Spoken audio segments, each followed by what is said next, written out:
A very good morning to all the dignitaries on the dais and distinguished personalities and delegates, press and media present here on the occasion of the International Conference on Heritage, Ancient Research and Advanced Technologies, being part of the celebrations of the Silver Jubilee of Sri Maharshi Research Institute of Vedic Technology.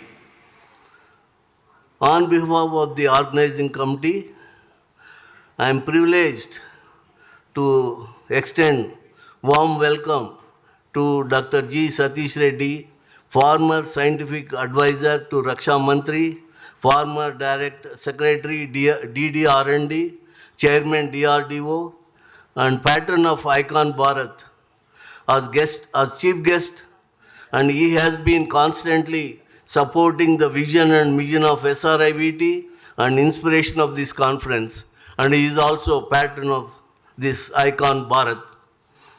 I am happy to extend warm welcome to Professor V. Ram Gopal Rao, Vice Chancellor, BITS Group of Institutions, and former Director of IIT Delhi, and patron of ICON Bharat,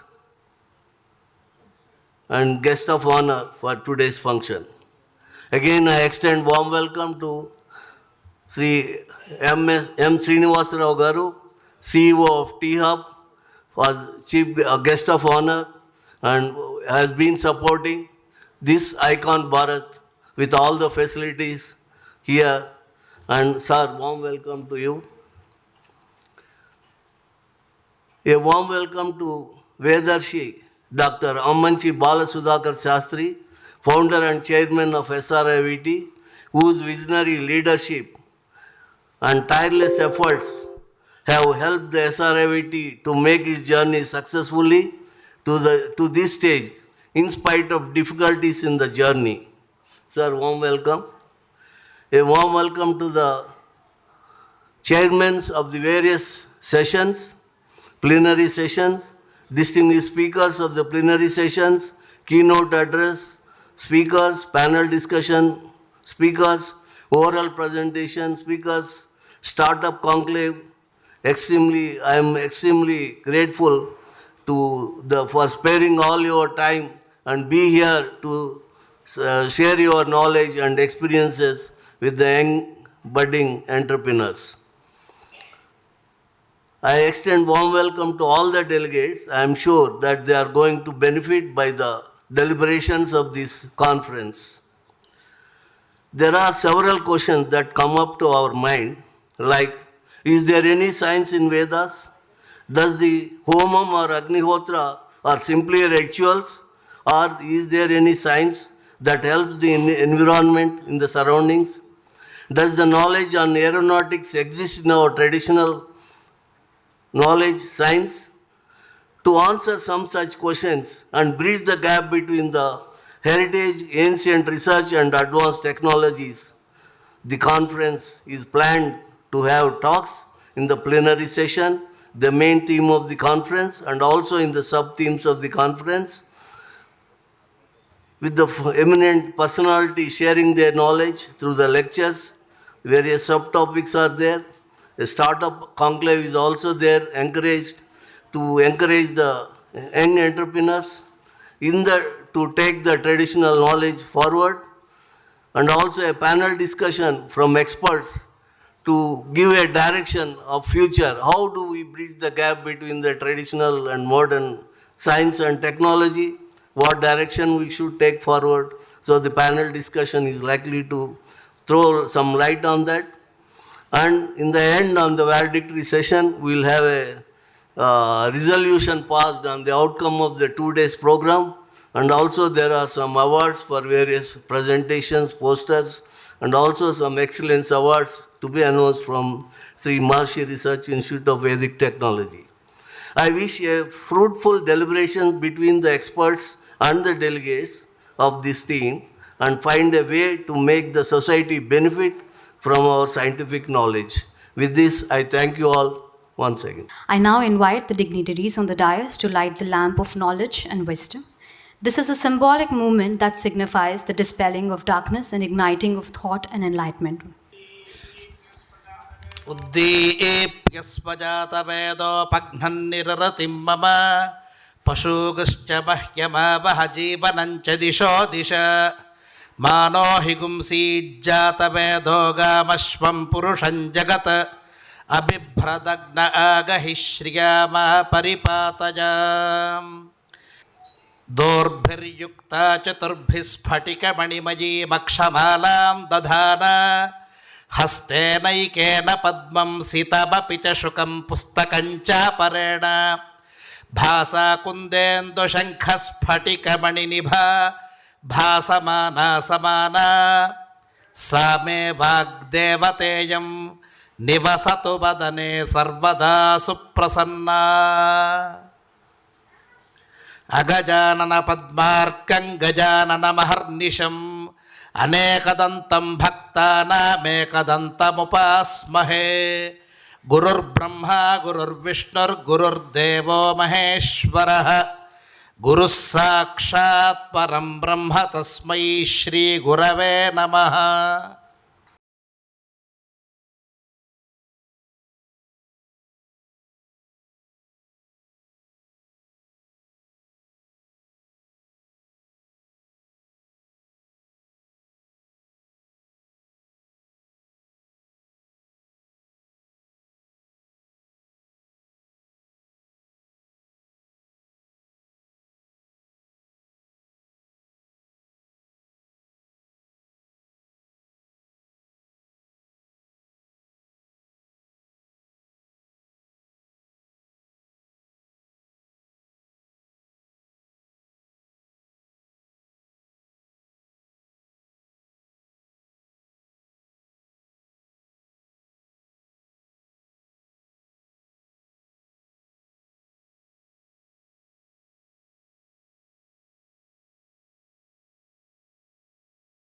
I thank all the dignitaries on the dais. May the light of lamp guide us all towards wisdom and understanding.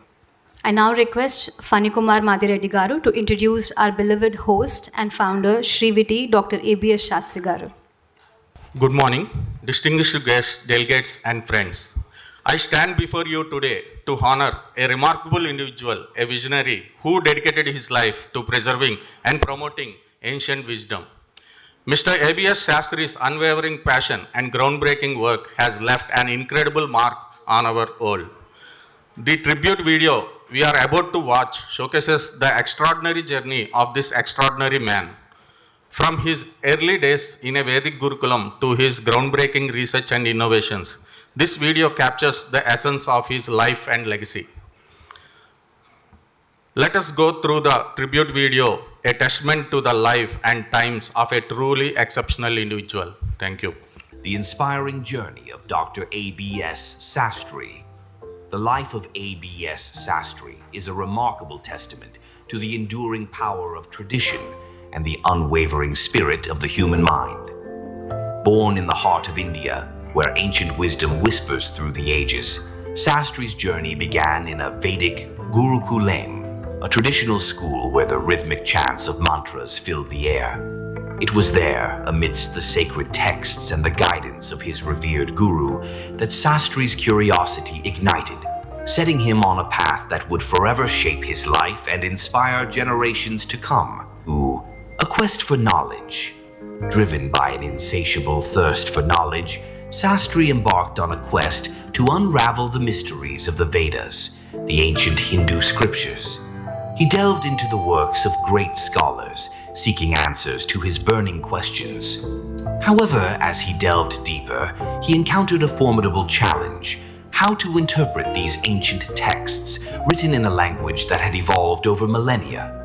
The Vedas, a treasure trove of knowledge about the cosmos, human life, and spirituality, were written in Sanskrit, a language that had undergone significant transformations over time.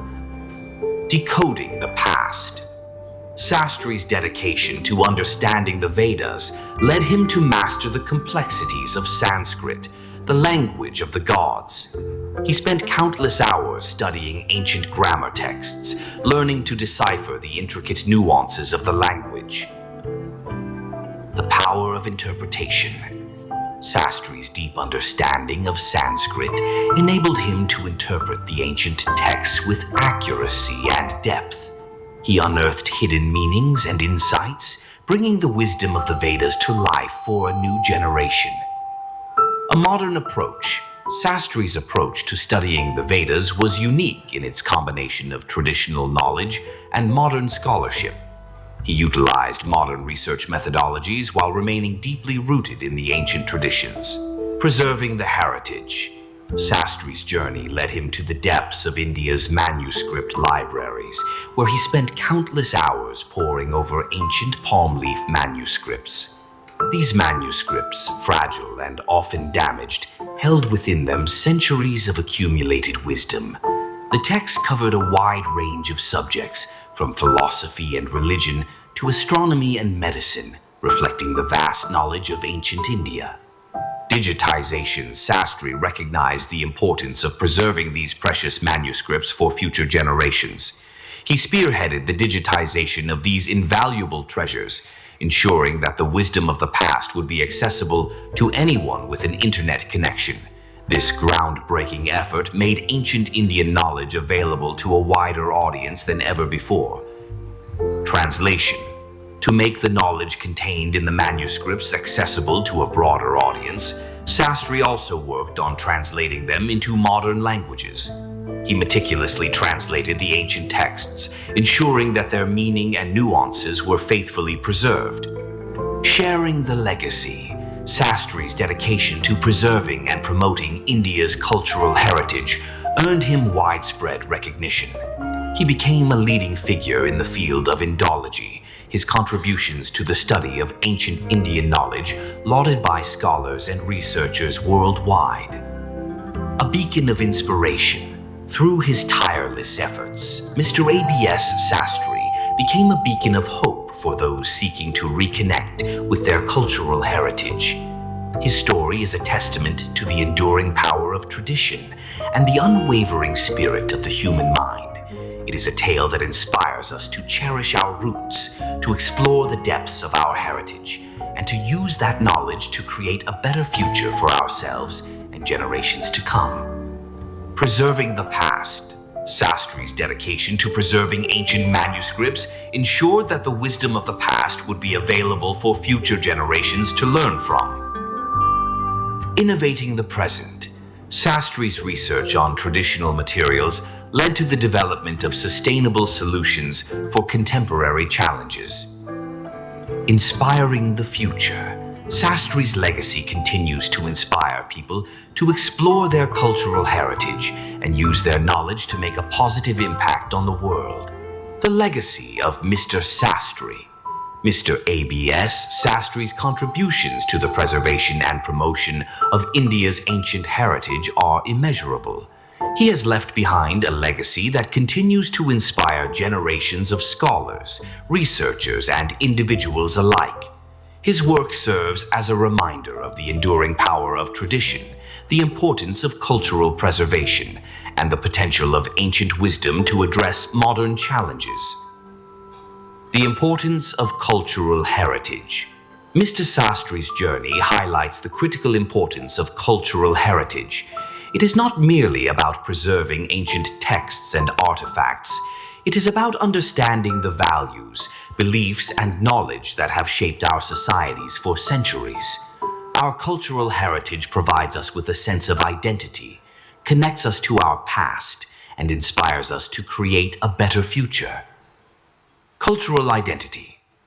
Understanding our cultural heritage helps us understand who we are and where we come from. It provides a sense of belonging and purpose. Shared values. Cultural heritage is a repository of shared values and beliefs that guide our actions and interactions with others. It promotes understanding and tolerance. Innovation and creativity. Our cultural heritage is a source of inspiration for creativity and innovation. It provides us with a framework for understanding the world and developing new ideas. A vision for the future. Mr. Sastri's legacy inspires us to embrace our cultural heritage, to explore its depths, and to apply its wisdom to create a better future. By understanding and preserving our past, we can build a brighter future for ourselves and generations to come. May Sastri's journey serve as a reminder of the enduring power of tradition and the unwavering spirit of the human mind. Education. Investing in education about cultural heritage is crucial. It helps individuals understand and appreciate their cultural roots and fosters a sense of pride in their heritage. Research. Continued research on ancient knowledge is essential to unlock its potential for addressing modern challenges and creating sustainable solutions. Community engagement. Engaging communities in the preservation and promotion of cultural heritage is essential. It fosters a sense of ownership and responsibility for safeguarding our shared legacy.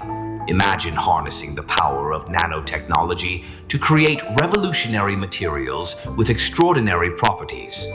Dr. Sastri's work has made this a reality, with applications spanning from medicine to electronics. His innovations in superalloys have the potential to transform industries, from aerospace to automotive, by creating stronger, lighter, and more durable materials. He has also established the Sri Maharshi Research Institute of Vedic Technologies, a hub for research and innovation that seeks to bridge the gap between ancient wisdom and modern science. His exceptional achievements have been recognized with prestigious awards. These accolades are a testament to his unwavering commitment to preserving and promoting ancient wisdom. I now invite the man himself, Dr. ABS Shastri Garu, our host for the event and founder chairman, Sriviti, to share his journey, his vision and determination that has led to this wonderful institution, Sriviti, and traveled this long for 25 years. Om Namo Brahmadibhyo Brahma Vidya Sampradaya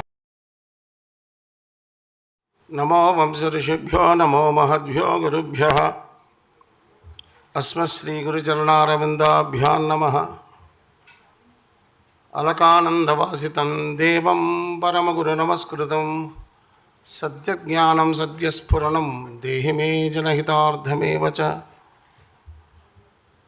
Pranams to everyone and thank you, bear with us. Our organizing secretary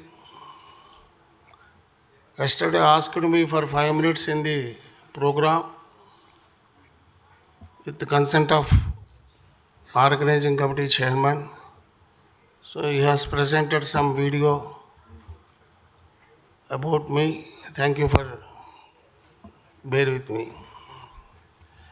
And now I would like to get your notice, kind notice that, and not only notice, it's consideration on how to involve ourselves, the richest, a small idea.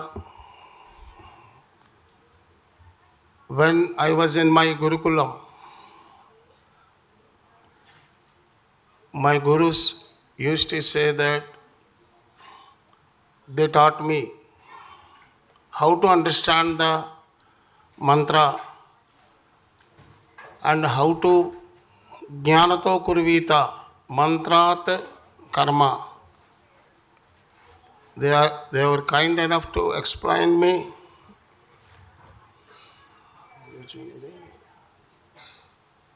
This one. Kind enough to taught me, and they created me one passion about this Vedic knowledge and sciences. I was at that time a little bit Hetuvada. Why should I do? I used to ask my gurus, if I don't do, what will happen? If I don't do Sandhyavan, then what will happen? If I don't do Agnikarya, what will happen? Every question from my side, my guru is kind enough to, in each and every tradition of our Bharat, given by our Maharshis, is very scientific, living with nature. So native and nature, the relation between native and nature is very important. The balancity between native and nature, when it disturbs, so many calamities will come. So after that, we started our journey. I started collecting so many Talapatra Granthas, ancient manuscripts from 506 ancient Oriental manuscript libraries in all over India. Physically, I have gone there. I have taken Xerox machine, scanning machine, and I have collected so many Granthas from there, and I have catalogued, digitized. At that time, only floppies available. 2-3 times all floppies were gone. Finally, now I could digitize more than 3 lakhs pages. It's not only Vedas and not only Shastras. All those Vangmaya is available even today at internet. But what my collection is mostly on these Rishuprokta Vijnanas, Rishuprokta Jnana. That is because all Maharshis authored so many technological scientific series. They have authored so many Granthas based on Vedic, because Vedas are science. It's a universal scientific manual. If we understand properly, Vedas are the scientific manual of the universe.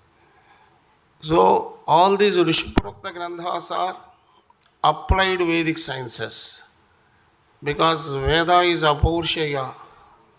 Rishuproktas from Vedas they have authored for the welfare of the mankind.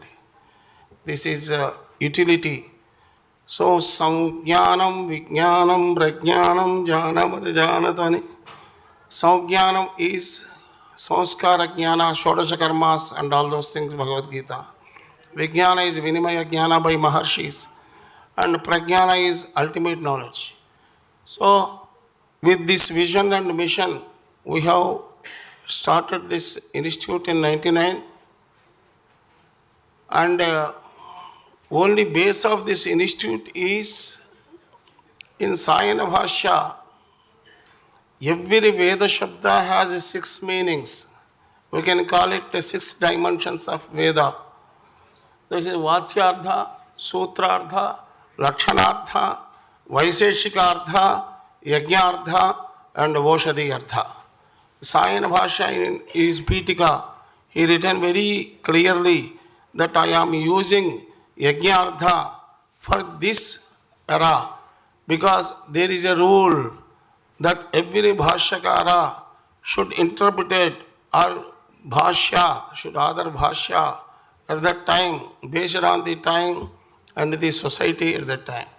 So Sagana has taken the Yajnartha. So the Veda Bhashyas came out. When I am searching for the Voshadiyartha, there was no Grantha available at that time, even today. Say Voshadiyartha is, Voshadhi means not only medicinal properties, it's the material properties. So Voshadiyartha is the exactly scientific meaning. Only one small Grantha I found, Mahidhara, Bhashya and Voshadiyartha. Then I started, okay, if we really work on the Voshadiyartha, something we can bring out. So I started, my first project is with the Principal Scientific Advisor to the Government of India. At that time, Dr. Chidambaram has given one project to me. At the time, Dr. P. Ramchandra was the first RSC chairman. He requested Chidambaram Garu, why don't you give an opportunity to Shastri Garu? He will do something. Then I started this Oshadi Artha meaning. So this is the Dvadasakkancha. This mean is generally, it is the, what you call formula mentioned in Vaimanika Shastra. So I have taken and I have decoded, I have procured the material, and I have done the experiments, because the God has given a destiny. My study at Gurukula, my main area is Agama. At the time, 16th years, I have completely studied Rasha Shastra. So all these, my education, qualification background, given me the complete understanding to how to interpret it, how to develop the process, everything I became to know. So I have developed a process, and I have taken to the, in India, everyone calls with love, Bhishmacharya in metallurgy, Dr. Palle Ramarao. He is our patron at that time. I have approached him, sir, I have done something. He has seen my piece, solid piece. Just one question he asked me, can you supply 10,000 tons?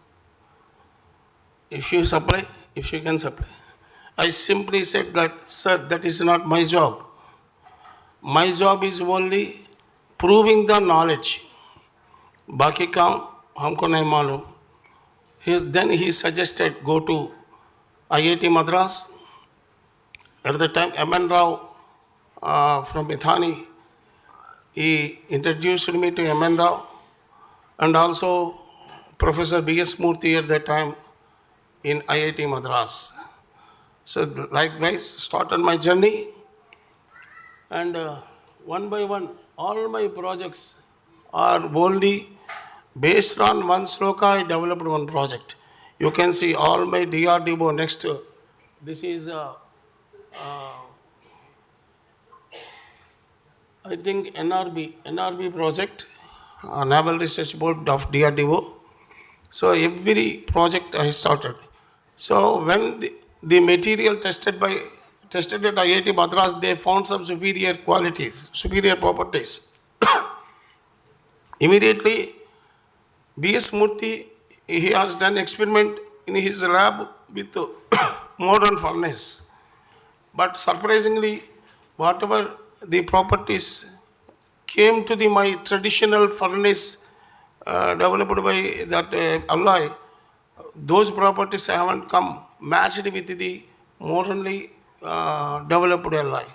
There, the interest started in scientific community. Then one by one projects we have done. This is one more project. Dr. Professor Ram Gopal Ragar is here, and this is based on the one shloka. We developed a nano zinc oxide and tin oxide from the herbal root. This is also Shastra, Rishi Prokta knowledge. Everything is Rishi Prokta. So, in this project, in earlier project, one project we have developed so many other applications. In this project, IIT Bombay, at that time, Ram Gopal Ragar was a professor there, head of the department, electrical. And we have developed, not only, we have not stopped with the material development, we have taken to the some applications also, like sensors development, piezoelectric devices development, all those applications done by students of Professor Ram Gopal Ragar. So they have very much excited, and all sensors are working at the room temperature. The first time in this. This is one more project. This is Kundodar Loha, that is armor alloy. We worked with at the time DMRL, at the time Dr. Madhu and Dr. Masudan Reddy were the collaborators from DMRL. We developed it. Surprisingly, this is a bronze alloy described in Vaimanik Shastra. It has given the strength of the alloy, hardness of the alloy. Nobody will believe. Even today, Dr. Madhu used to say, how could you get it? So more than 1,000 hardness for this alloy. It's normal copper, tin, bronze alloy. This is the process which were implemented, adopted by the using traditional furnaces, using traditional methods. That is the advancement. I can say this is the advanced sciences, not ancient sciences. So we have developed with different applications also. We have not stopped with the only material development. We also entered into application development. That is one of the anti-corrosion and anti-fouling ship bottom coatings with NMRL Thane, and sensors with already told you IIT Mumbai using INUP facility. We have sent students and they have done 4 students, they have done PhD on our materials. In the antimicrobial textiles, this is also done at DIIT Pune. So we have developed that is 2.5 centimeters inhibition area when we coated our nano copper, and it is far better than the nano gold and nano silver. They are used in the regular way. But what I have developed through this herbal way, this nano copper has given wear and tear resistance is very high, and 2.5 centimeters inhibition zone. Even after 7 recurring washes, the inhibition zone came to 0.9 centimeters. Actually, we developed this in 2011, that area. When this pandemic, it was very useful, but we could not make because all my activities limited to R&D. This is the antimicrobial fabric developed at DIIT. This is the technology.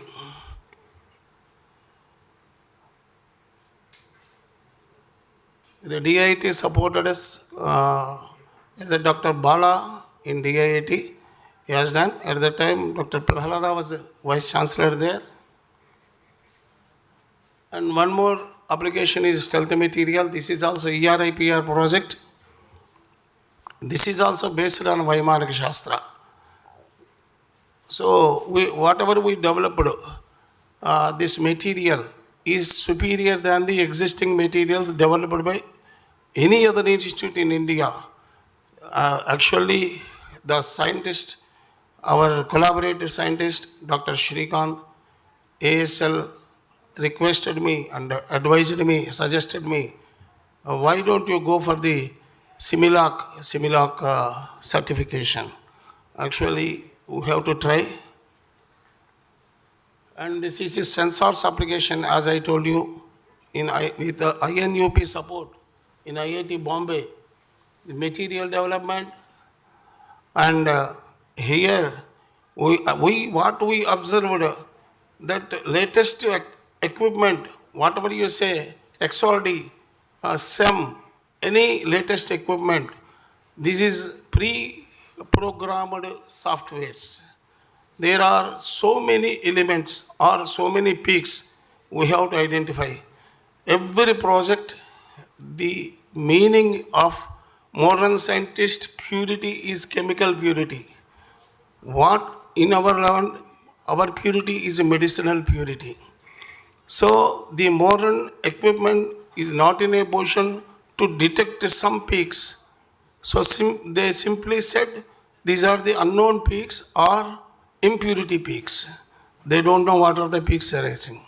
So here we have to study more and more science, and we have to, because in modern materials, I asked some minerals experts. In modern science, only 2,700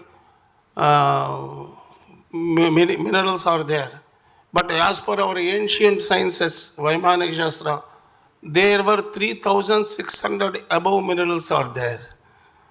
So these difference, definitely we don't know the remaining some 900 minerals.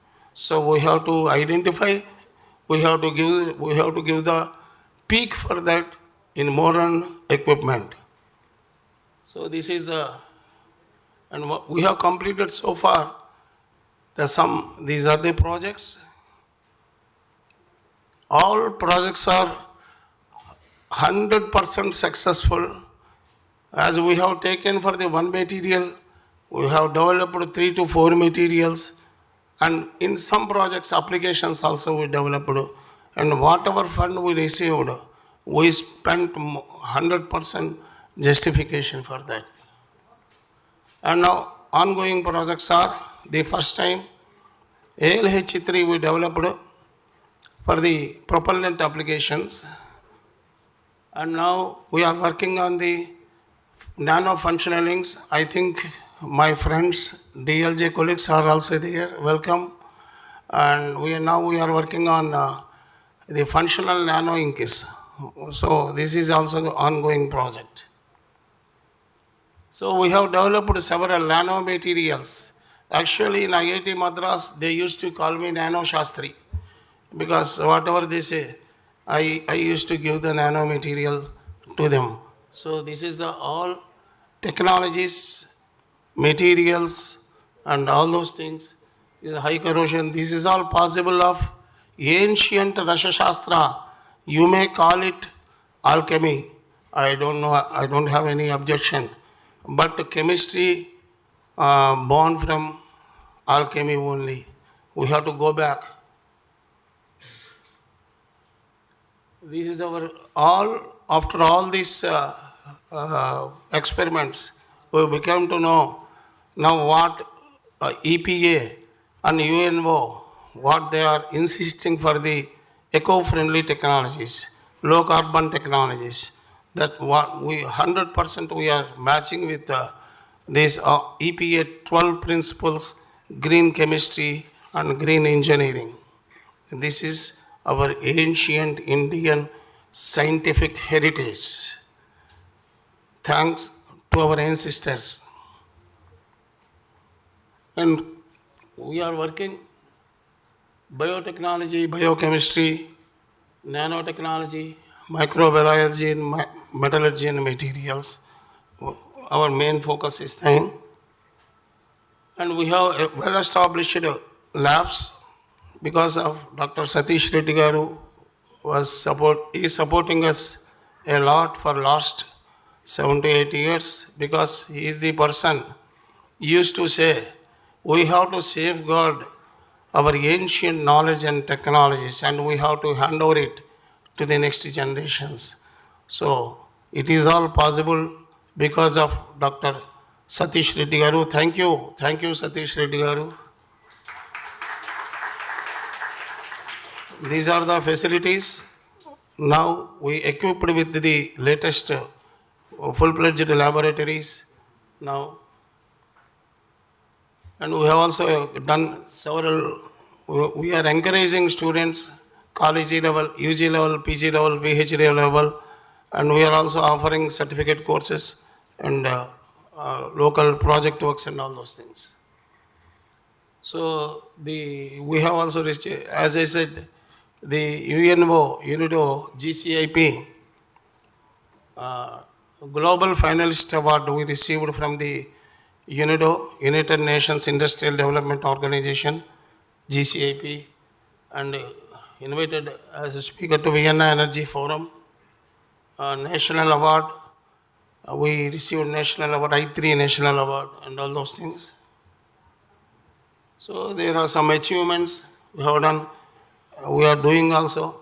And one more thing, now I am working on last 10 years on the Veda Bhashya with Oshadhi Artha.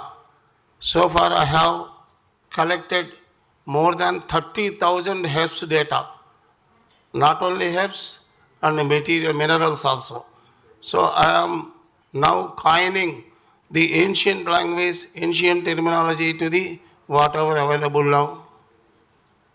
Thank you. And here I would like to say, in this journey, we have proven whatever I have taken the challenge.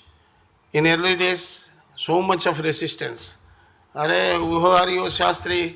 What are you talking? What is your estate name? Vedic technology. Everything I have faced. So now I reach to this stage. I request you, youngsters, seniors, scientists, professors, everyone, let us join hands. Now, is there any doubt? Is there any doubt on science and technology inherited in our ancient culture? Please, I invite anyone. I will give the answer.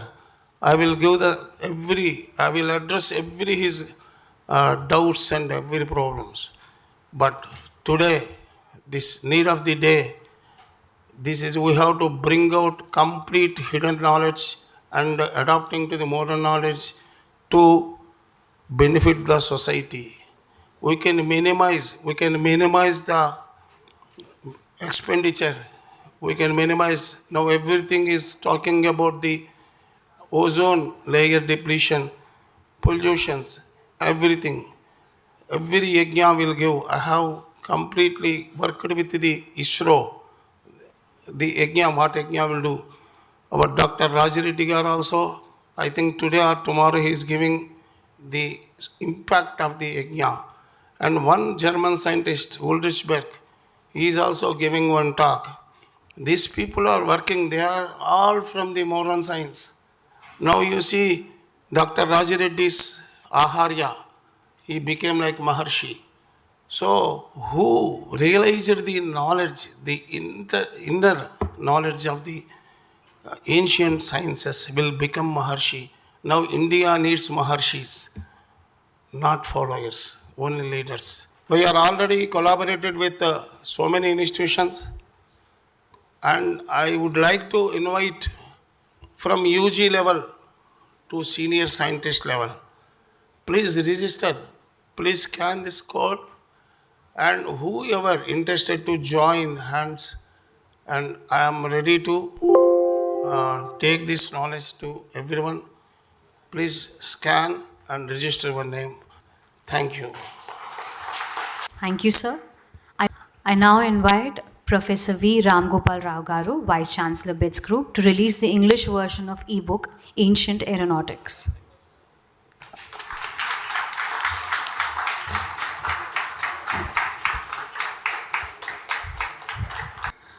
I now invite Shri M. Srinivasa Rao Garu, CEO T-Hub, to release the special issue journal. Dr. Ravi Prakash Arya ji, he is the chief editor of Vedic Sciences. When we planning how to publish our articles in the international magazine, so we searched for, is there any magazine on Vedic Sciences? Then Ravi Prakash Arya, already he is running a magazine on Vedic Sciences. This is all our articles. It's a special edition of Vedic Sciences Journal. All articles published in this book. So thank you, Ravi Prakash ji.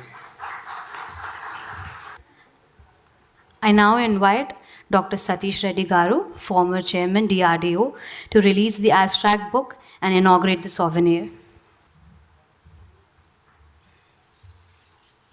And this is souvenir. I invite Professor V. Ramgopal Rao Garu to address the gathering. Good morning to all of you. Shastri Garu, Dr. Satish Reddy, Dr. M.S. Rao and P.G. Rao, and of course so many dignitaries here. Very happy to be here. In fact, when I was at IIT Bombay as a professor in the electrical department there. One day, Dr. B.S. Murthy, who is currently the director at IIT Hyderabad, so he brought Dr. Shastri Garu to me in Bombay, and then he said, he has developed these materials, and we don't know what's happening and where they can be used, and this is the process that is used and all of that. So I did not know anything about Vedic sciences or anything like that. But I am more of my research involves, more of applications. And so when I saw the materials he was working on, I got interested. But then, being a scientist myself, I wouldn't trust something unless I do things and on my own and verify what one is saying. And then because there was a lot of chemistry, the process he was following it involved multiple steps and all of that. And then I called the people from chemistry department, the faculty from chemistry department. We had half a day brainstorming session to understand what he is doing, why is he doing all those, why is he following all those process steps and all of that. I think what my chemistry colleagues at IIT Bombay told me was, in a modern lab, you use all modern techniques and use many of these materials in their synthetic form. And what he was doing was using ancient techniques, using the same materials in the pure form. For example, he would use curd, imli and all of that. Now you don't use curd, imli and all of it to produce nanomaterials. You use the synthetic variants of that. So they finally figured out that the process basically involved use of these materials in their purest form, and then finally coming up with the kind of materials that he was able to produce. And that interested me. And I was also puzzled why so many, hundreds of years ago, those people, without any access to the modern techniques, how could they evolve these processes? What must have gone in their mind, to mix these materials and to follow the process? So being a scientist myself, I was fascinated by, whatever that was happening. And then we got interested. I was chairing a committee in Ministry of Electronics and Information Technology in India, in the Government of India. Then we wrote a proposal, and then we got funding, and he would develop the materials and my students will use them for various applications. And then we were able to publish many good papers. In fact, some of these are in top journals, and the papers would easily get accepted because nobody had done anything like that. So whatever you publish, whatever you say, eventually gets published. So in fact, those students who worked on his materials, now they're all, so one of them is in London, one is in the US, and they're all doing very well in their careers. So that's how my journey with him began. And it was very fascinating what he is doing. In fact, what he was doing at that time and what he is doing right now. And now I know Dr. Satish Reddy as the chairman DRDO. So he was able to, get some DRDO labs interested and, develop these materials for a variety of strategic applications. And I think, you have seen Dr. Shastri's presentation. It's amazing kind of a work. Coming from a totally modern kind of a background, I get fascinated by whatever is happening. But I think we need more Shastris, so we need more people like him to bridge the ancient science with the modern science. I personally haven't found anyone other than that. He is the only one who is able to bridge that gap. And I meet many people, they talk out of thin air, and then you don't really get excited by that. And we have, of course, a lot of modern scientists, but they have no idea what was there in those books and what was written and how to decipher all of that knowledge. There is nothing that you can do. But he is the only one who is able to bridge that the modern with the ancient thing. And I think maybe through SRIVT he needs to do more. I think we need to probably get some degree granting status, and we need to have a lot of people to get trained in some of these processes. And I think at least in BITS Pilani, I will be quite keen to collaborate with him and then see what kind of courses we can offer, because we can offer degrees from BITS Pilani, and we can even offer certificates and diplomas. And since we have that status, and since he is somebody who is very unique in that respect, can we design some courses, make them available to large cross section of people, so that more and more people will be able to use this knowledge and do something useful for the society today. And I think I will be quite keen to take some of these aspects forward. And science is one thing where who is saying what doesn't matter. Even Einstein 100 years ago predicted gravitational waves. Nobody took him seriously, right? Until they were proven, the gravitational waves were proven just about 5-6 years ago. There were no Nobel Prizes or nothing. Now the Nobel Prize was given to gravitational waves, not to Einstein who predicted them, but to people who actually proved that gravitational waves exist. Now gravitational waves is a tool to explore the space and all of that. And that's how science works. In science, whether it is Shastri or Einstein, doesn't matter what they are saying. Until it is proven, it just remains as theory. But I think we need more practitioners of science now to prove the kind of theories that Dr. Shastri has been able to discover in all those texts. And I think it has to become a big national movement. My only worry is all these politicians talk about it and say many things, but finally when it comes to funding these projects, when it comes to providing the financial support, I haven't seen many of them coming forward and doing anything. And I think that's the biggest concern. So I think some of us who are involved in this work, who appreciate what he is doing, I think we need to join hands, and BITS for one will definitely do that. Dr. Mohan Rao is here. He, of course, is CMB former director and very well-known scientist, and he is now with BITS Pilani system. And I think if we can write some joint proposals, organize some courses, and all of that will be nice. Even Dr. Satish Reddy now is also connected with BITS Pilani. We just started a Center for Research Excellence for National Security, and which he will be helping us build that whole activity. And I see so many materials here which are important from the national security point of view in terms of developing new missile systems, new bulletproof shields, and all of that. And if we can also use these materials and jointly develop some projects and all of that, that will also be nice. I think for one, would continue this collaboration and would want to bring out some of these, for the use of the country. Thank you very much. Thanks. I now invite Dr. Shri M. Srinivas Rao Garu, CEO T-Hub, to share a few words with us. Good morning. Namaskaram. Shastri Garu, Dr. Ram Gopal Rao Garu, Dr. Satish Reddy Garu, Dr. PG Rao Garu. Thank you for giving me this opportunity. I met Shastri Garu about 4 or 5 weeks back, and let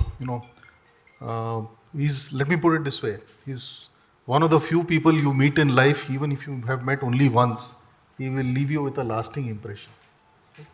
Sir, the work you have done in terms of being able to reconcile traditional knowledge with scientific methods and fighting, and when you spend time explaining the challenges you had, the skepticism, the doubts which you had to overcome, my heartfelt pranams to you for the work you've done.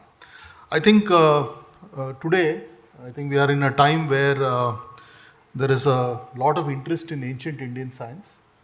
Some of it has been, influenced by this nationalist narrative which is building up.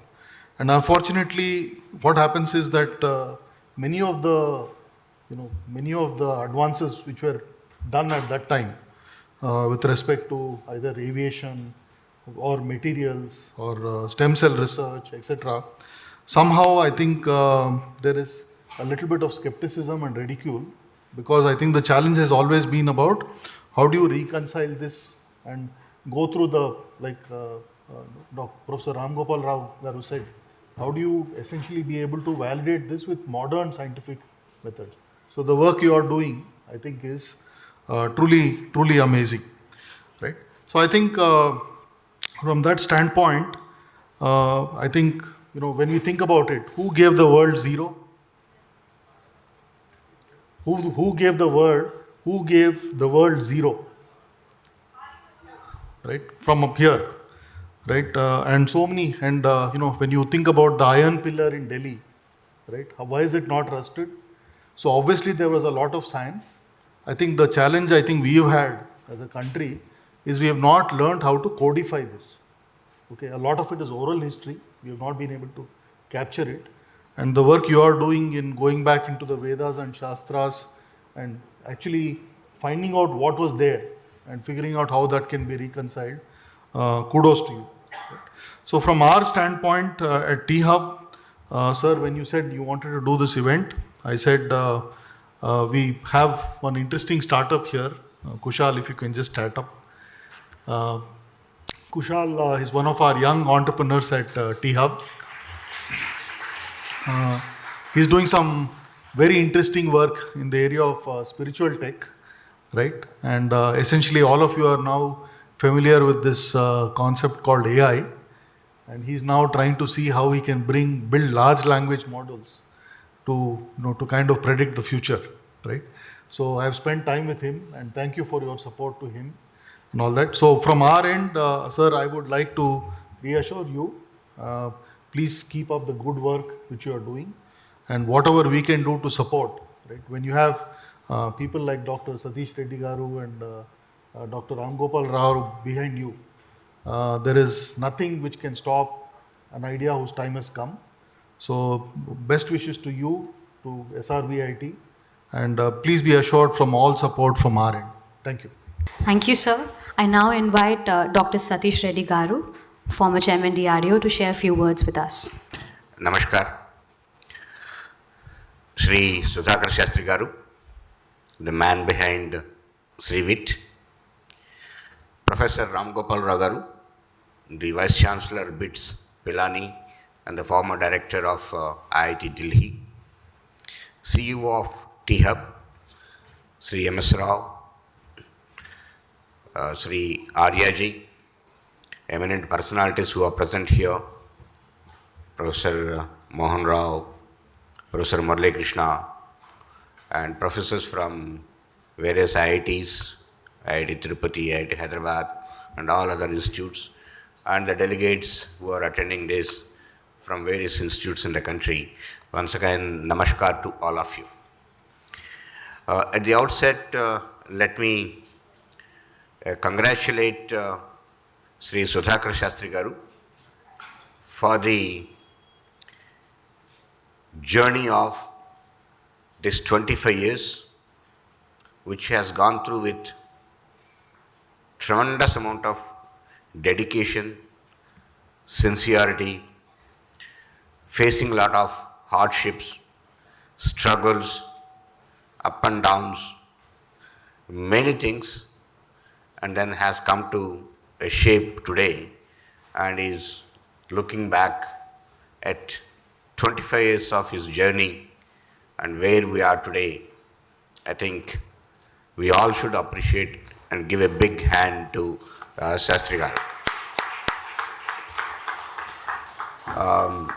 The struggle of 25 years of him, I think we can say that today it has come to this shape by looking at so many people who have attended on this ICON Bharat, basically a theme of bringing the synergy between the ancient sciences and technology and the modern technologies. So the people have shown a lot of interest. That means there is a lot of confidence which has come in the ancient sciences and technologies also. Otherwise, I think a conference with the Vedic sciences and ancient science and technologies getting such a great response will not be so easy. I think over this 25 years, out of the lot of research outcomes what Srivit has gone through and generated enthusiasm in the people, and also probably definitely some amount of confidence in the scientists in the country, researchers in the country, that we should definitely look into this aspect also very seriously.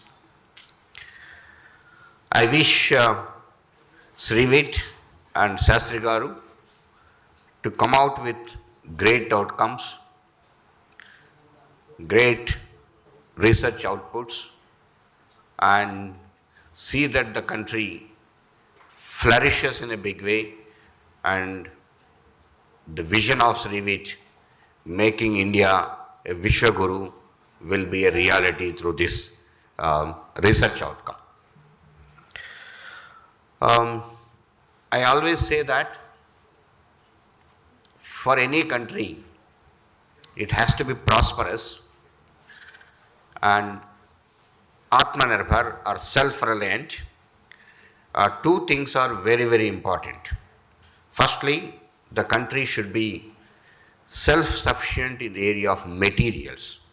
That's one thing first I feel. And second, it has to be having the technologies, the most advanced or innovative technologies in manufacturing. Materials and manufacturing, these two are very, very important for any country. And our country, we are still yet to become completely self-reliant in the areas of materials for various reasons. We have worked a lot, we have been working a lot and trying to make many materials in the country what are required here with our own processes and having production facilities and all that. Even in the area of defense. And today, a lot of things have been developed. The special steels which are required for the maritime applications, the ships, are the very special steels which are required to withstand the very high level of pressures for the submarines, have been developed here in the country. And all the ships which are built in the country, all the submarines which are built in the country are using the steels which are developed here in the country and which are being produced by various, whether it is SAIL or other application, other production facilities in the country. When INS Vikrant, the aircraft carrier is built first time in the country indigenously by Cochin Shipyard, almost about 80% of the content of that aircraft carrier is indigenous materials are used, primarily because of the materials which are developed here in this country. So that's how we've gone through the process. Lots of various organizations have come in the country, various industries have come here in the country, working on various alloys, aluminum alloys and other things, and rare earths and all those things possible. Particularly in the city of Hyderabad, with various organizations being present here working on that. One being DMRL, Defense Materials Research Laboratory, then Methani, NFTTC and NFC, and some more organizations connected to Department of Atomic Energy and Space working in this area. Hyderabad has been one of the centers responsible for developing the materials. But still, with all this, there are lots of gaps. One is the country not having enough natural resources, and also the not having developed processes which are very efficient to be competitive in the global market. We are still working on it and struggling on this in a big way.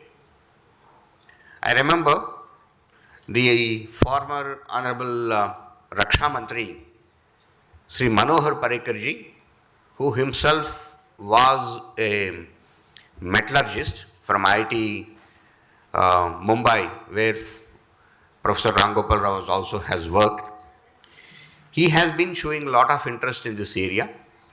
And then in the year 2015,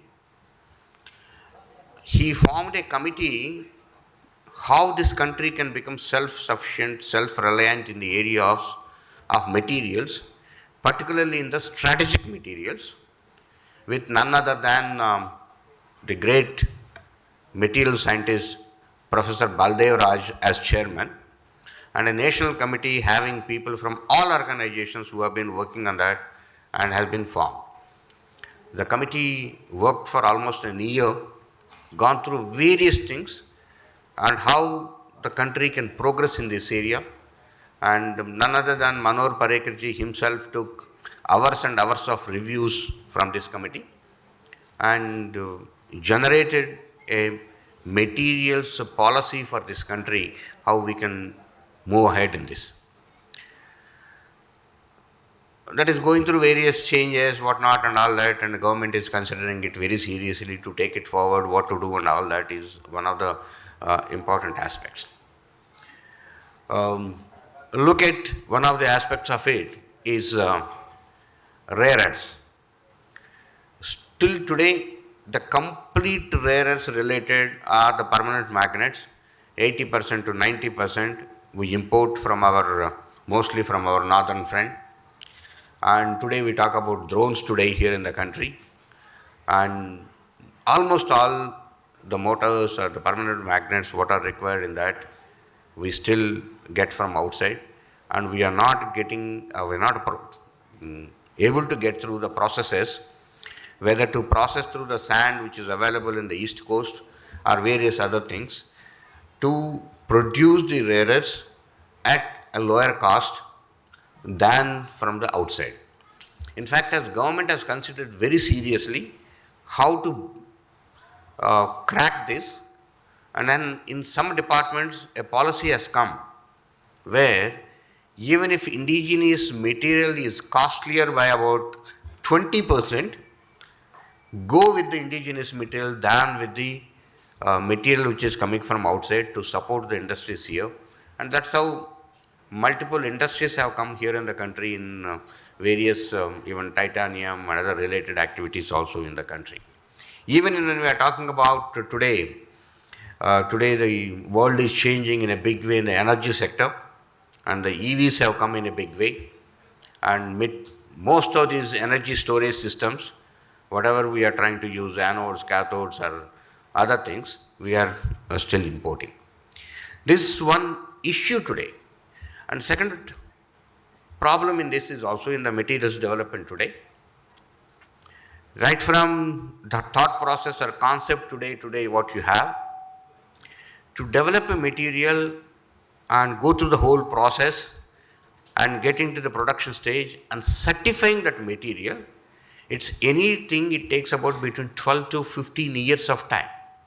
There's a long gestation period, what is required in this, which again makes it difficult for someone to invest that much amount of funding, money and energies and wait for this, and what happens after 15 years is also.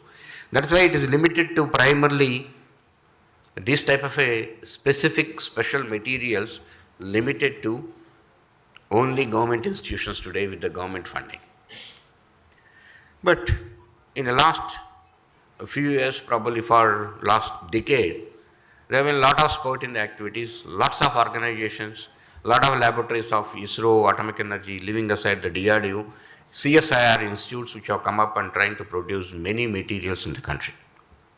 So at this juncture, when we look at it, a research utilizing our Vedic knowledge, Vedic sciences, where we definitely here, we all at our very top level, not an in-depth study or a research like people like Dr. Shastri Garu, but we all know that there are certain well-proven technologies which were there and which people have used are in the Vedic sciences.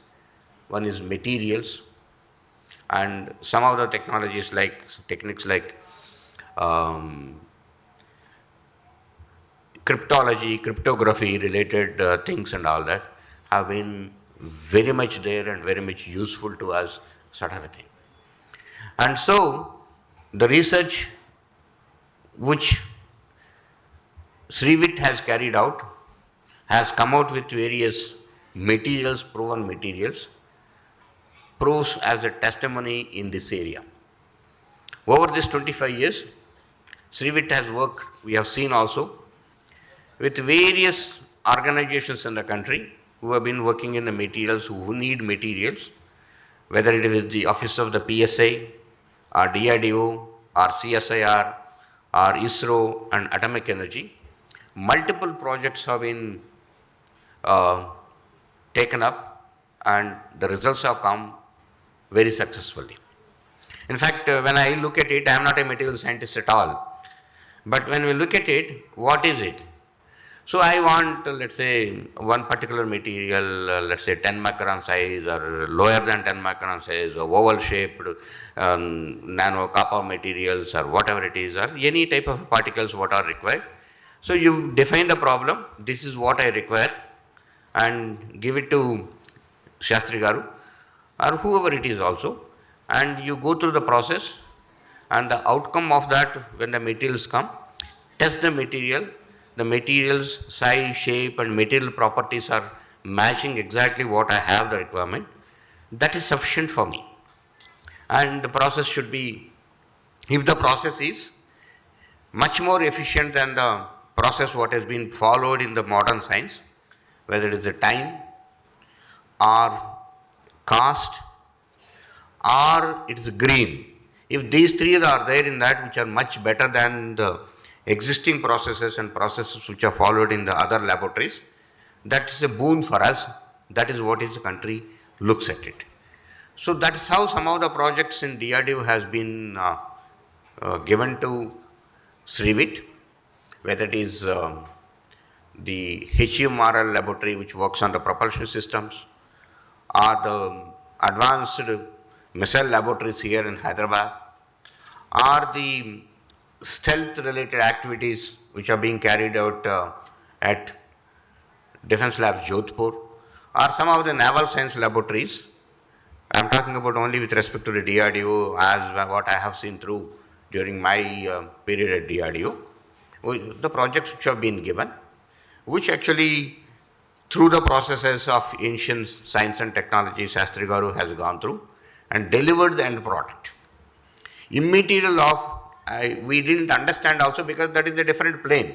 What you are trying to do here, how you are processing it, you can't expect him to do the same processes and same things and then come out with a material like this. Is not that. So he has gone through his own processes which are in a completely different level, and the material has been supplied, material has been gone through testing and material has been found, and few kgs of these materials, as this is only a prototype producing laboratory what he has got at particularly in a town like Guntur, and producing it. So we expect only about a few kgs of it. And then he also mentioned, Professor Ramarao said, you can give me 10,000 tons, that is not my job, that is an industry job, which industry has to take it up and do it.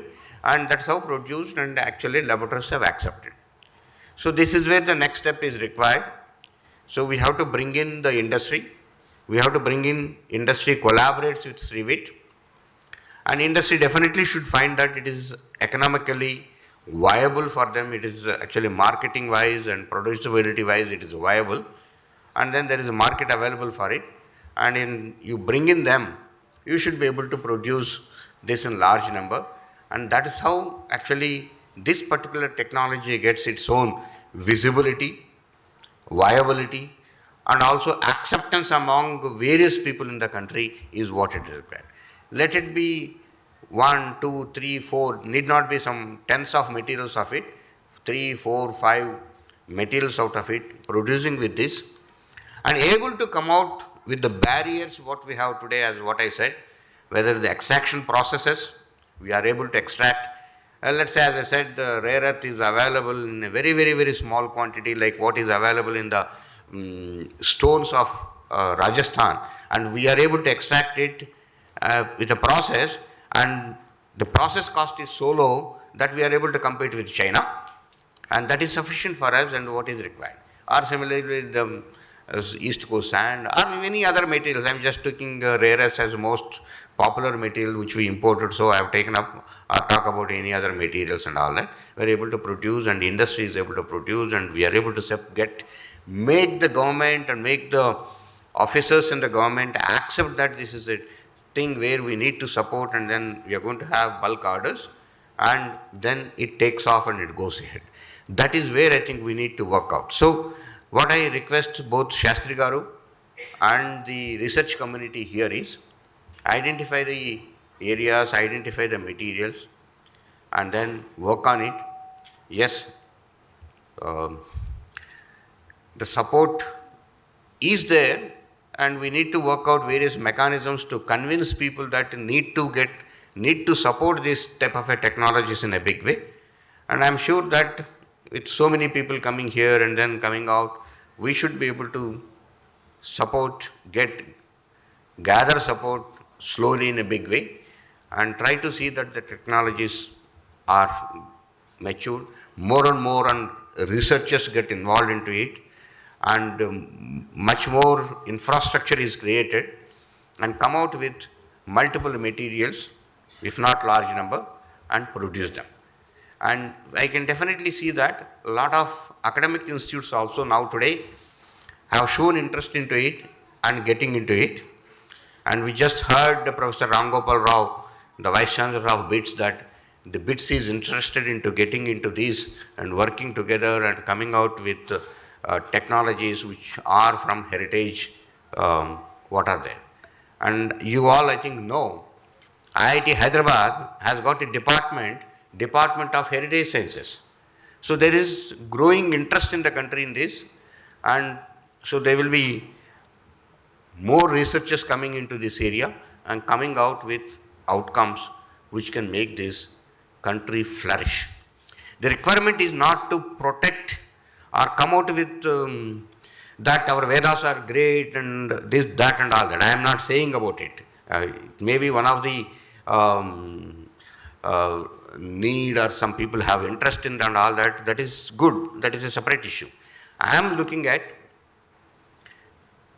use these Vedic sciences, understand that, come out with processes in such a way that this country is able to produce those materials which are required for various applications in the country, and we don't have to import, and the country becomes self-reliant, and country after that we are able to supply to the world with Indian science-based technologies-based materials to the world, and making the world green, clean, and we are supplying at a lower cost, and which makes the country very prosperous by being self-reliant and also exporting it in a big way. That is what is the outcome which I am looking at, and probably definitely the country is looking at. What is the vision of Honorable Prime Minister? Honorable Prime Minister is looking at self-reliant India and Viksit Bharat and make for the world. These are the calls given by the highest office of the country. And so these are for making the country flourish in that. As I said right in the beginning, materials and manufacturing are the most important things in this. And I am sure with this ICON Bharat, we'll be able to bring in energy between the ancient sciences and technology with the modern sciences. And you will be able to deliberate in the next 2 days on this subject by subject in depth and come out with specific outcomes and specific recommendations, and we will submit it to the government and try to convince the government to take forward the recommendations of this ICON Bharat and see that we will be able to come out with outcomes making the country self-reliant in this area.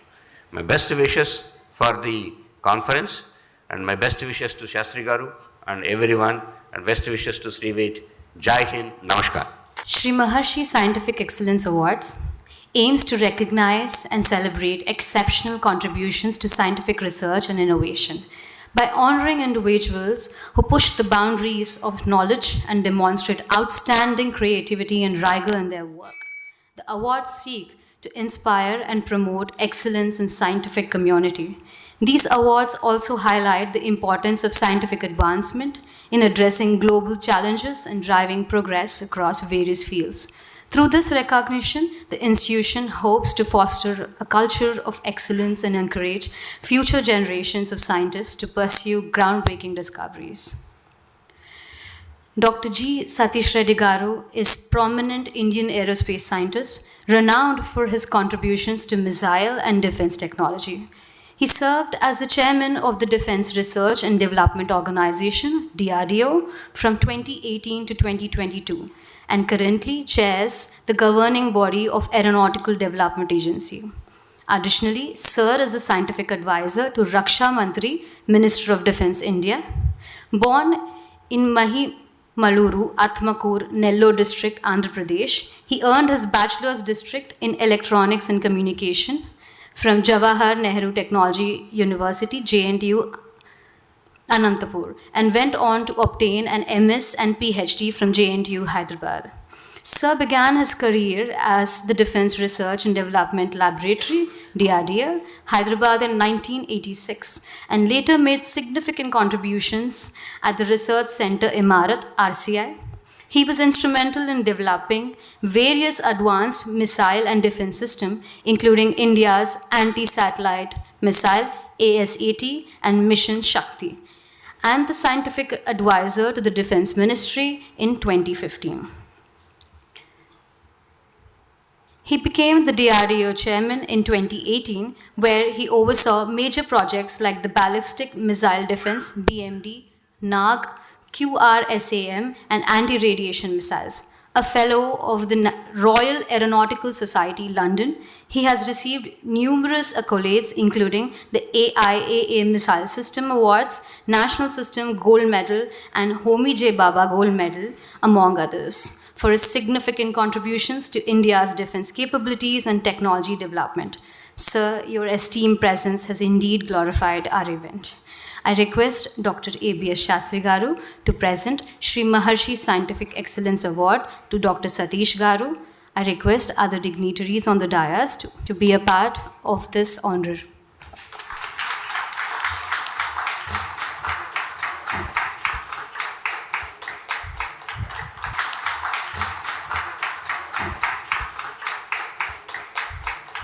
Professor V. Ram Gopal Rao Garu is currently the Group Vice Chancellor for the Birla Institute of Technology and Science, BITS Pilani campuses, located in Pilani, Hyderabad, Goa, Dubai, and Mumbai.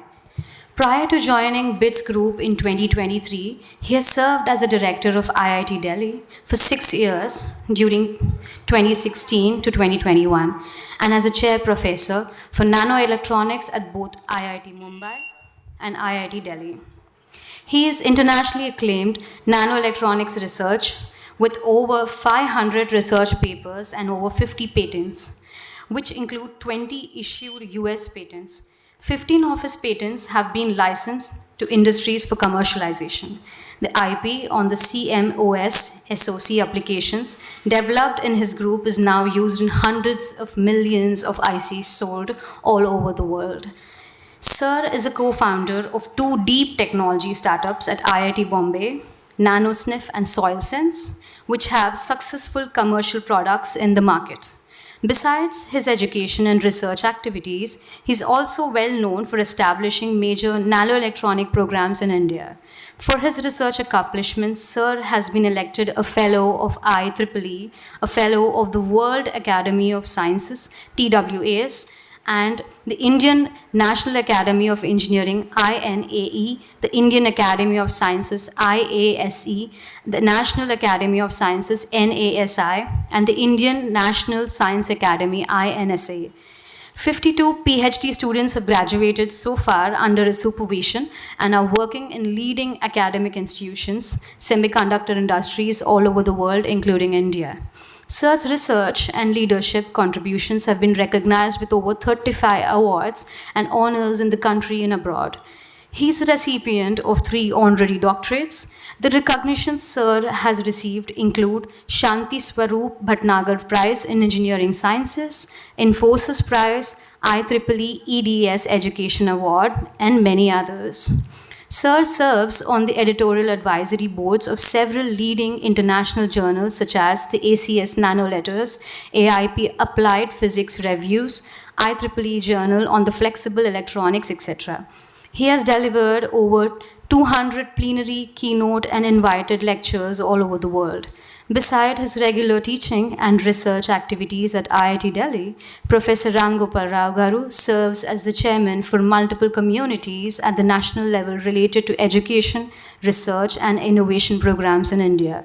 He is currently the chairperson, Council of Management BOG for the Jawaharlal Nehru Center for Advanced Scientific Research, JNCASR in Bengaluru, and chairperson, Board of Governors for the National Institute of Food Technology, Entrepreneurship and Management, NIFTEM in Haryana, two premier institutions of Government of India.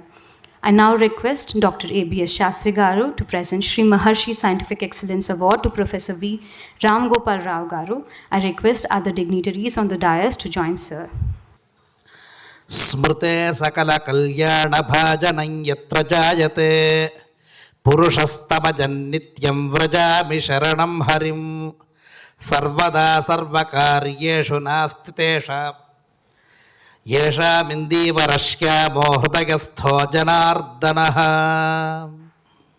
tadeva lagnam sudinam tadeva tara balam chandra balam tadeva vidya balam daiva balam tadeva Lakshmipate Tengriyugam Smarami Navo Navo Bhavati Jayamanonha Anketurushasa Metyagre Bhagan Devebhyo Vidadhatyajan Prachandrama Astirati Dirghamayuhu.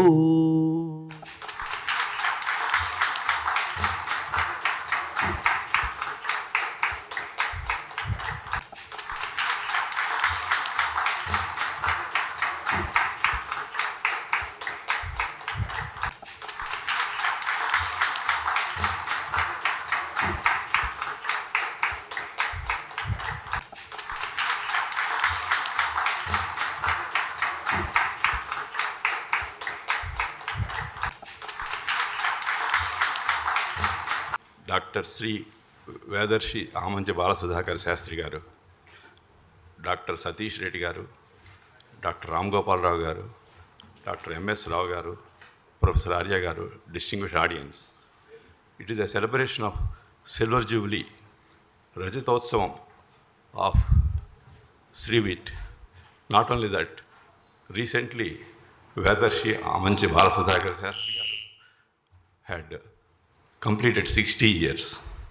So it is also a august occasion for us to see this prosperity and also way forward in a befitting manner. And he has the blessings of Shakti, both in terms of Jnana Shakti, Vidya Shakti, and Kriya Shakti. With all these submissions, Saraswati Samrajyam, founded by Padma Shri Ayyanki Venkataramanaya Garu, is World Federation of Wisdom. On behalf of it, I have great privilege to congratulate him and honor him on this occasion. Thank you. I request Satish Reddy Garu, Ram Gopal Rao Garu, Srinivas Rao Garu to felicitate him.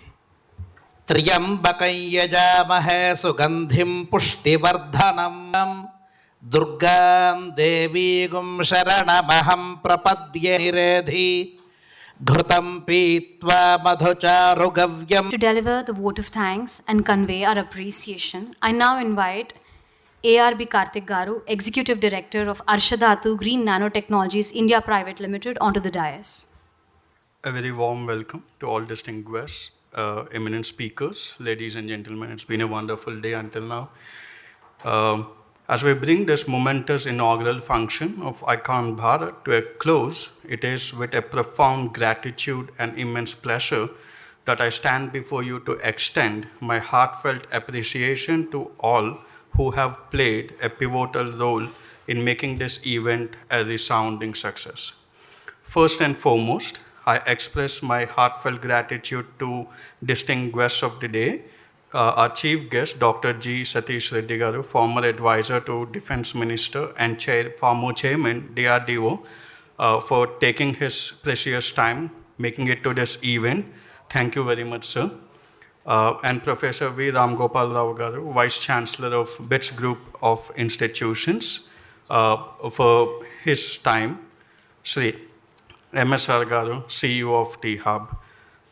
Your gracious presence and insightful suggestions have significantly enriched our understanding and have set a high benchmark for the future of Sanatana and Sanutana sciences. A special acknowledgement goes to Dr. ABS Sastry Garu, the founder and chairman of SRIVT. His relentless dedication, meticulous organization, and visionary leadership have been crucial in transforming an ambitious vision into a remarkable achievement. His commitment has laid the foundation for this outstanding event. It's a privilege to host such distinguished speakers who have achieved notable success in the domain of ancient sciences through their pioneering academic and applied research.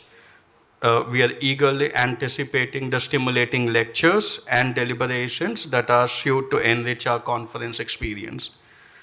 My heart swells with pride and joy to witness the enthusiastic participation of the younger generation.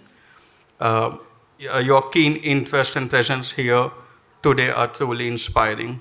I am confident that the knowledge and insights you gain from this conference will not only enhance your understanding, but will also empower you to share this wisdom with others, thereby fostering a greater appreciation for the ancient sciences and technologies of Bharat. A heartfelt thank you is also due to the team at T-Hub Hyderabad for providing an exquisite venue that aptly complements the grandeur of our theme. Your support has been invaluable, sir. Our gratitude extends to our sponsors and partners. Your generous support and unwavering commitment have been crucial in bringing this conference to fruition. We deeply appreciate your belief in the significance of our theme and your substantial contributions. We're also grateful to the media representatives who have joined us on this journey in the rich tapestry of ancient Indian technologies. Your efforts in disseminating our message to a broader audience will undoubtedly benefit society at large. Your engagement and enthusiasm are vital to the success of such conferences, and we look forward to your continued support. Lastly, but by no means least, a profound thank you to all volunteers and behind-the-scene contributors. Your hard work, dedication, and meticulous attention to detail have ensured the seamless execution of today's conference. This event would have not been possible without your invaluable efforts. As we transition into the main conference days, let us carry forward the inspiration and knowledge gained today. May our discussions and deliberations over the next 2 days continue to shed the light on the profound legacy of ancient Indian technologies and how we can leverage that in answering some of the profound questions that we have today. Thank you once again to everyone who has been part of this inaugural function. We look forward to a conference filled with enlightenment and success. See you. What you see, it's a horn. What you see is a flame. Shrunga means a horn in the context of cattle. But when you talk about Chatvari Shrunga Trayo Askapadaha, there the context is actually the flame. But when you take the Vishesha Artha, here the Chatvari Shrunga is nothing but Shrunga also stands for Veda. So when our Balasudhakara Shastri was talking about how to interpret the Veda, it is very simple to say this. But once Ramagopala Rao wants to introduce a course on this, it has to be codified. How do you do this? Do you do this by intuition or do you do this by trial and error method? How exactly are you going to derive on this particular topic? And Mantra Shastra says the same thing about something. And Agni, the way the word is generated, there are 12 types of derivative meanings which are given in the Nirukta Shastra. So which one are you going to take? And how are they applicable to the current context? So that contextual interpretation and references, this is where we are going to make much of the progress with the deployment of the right technology and right designation. And next one is the commercial potential of these Swadharma services. They are immense, and it runs into billions of dollars, because we always talk about the Christian donations that are flowing into this country, but actually we don't realize the power of the economy, which is based on the dharmic section, the religious activities of, because most of them have some sort of religious association or some dharmic roots. So if we just leverage on these things, it would always be profitable, because we are in the startup country right now, and there will be multiple options available, and there is very little competition. That's the key point here. So how do we start? If you need a simple service, you don't know who is an authentic person, who is an authorized, perfectly trained person, you don't know whom to ask, whom to call. So that's one thing. So the list of authorized, qualified persons, so providing the directory is the first stage. So we can say that if you want to run a temple, you say that, okay, Archaka, one who does the puja, Pachaka, who actually prepares the food.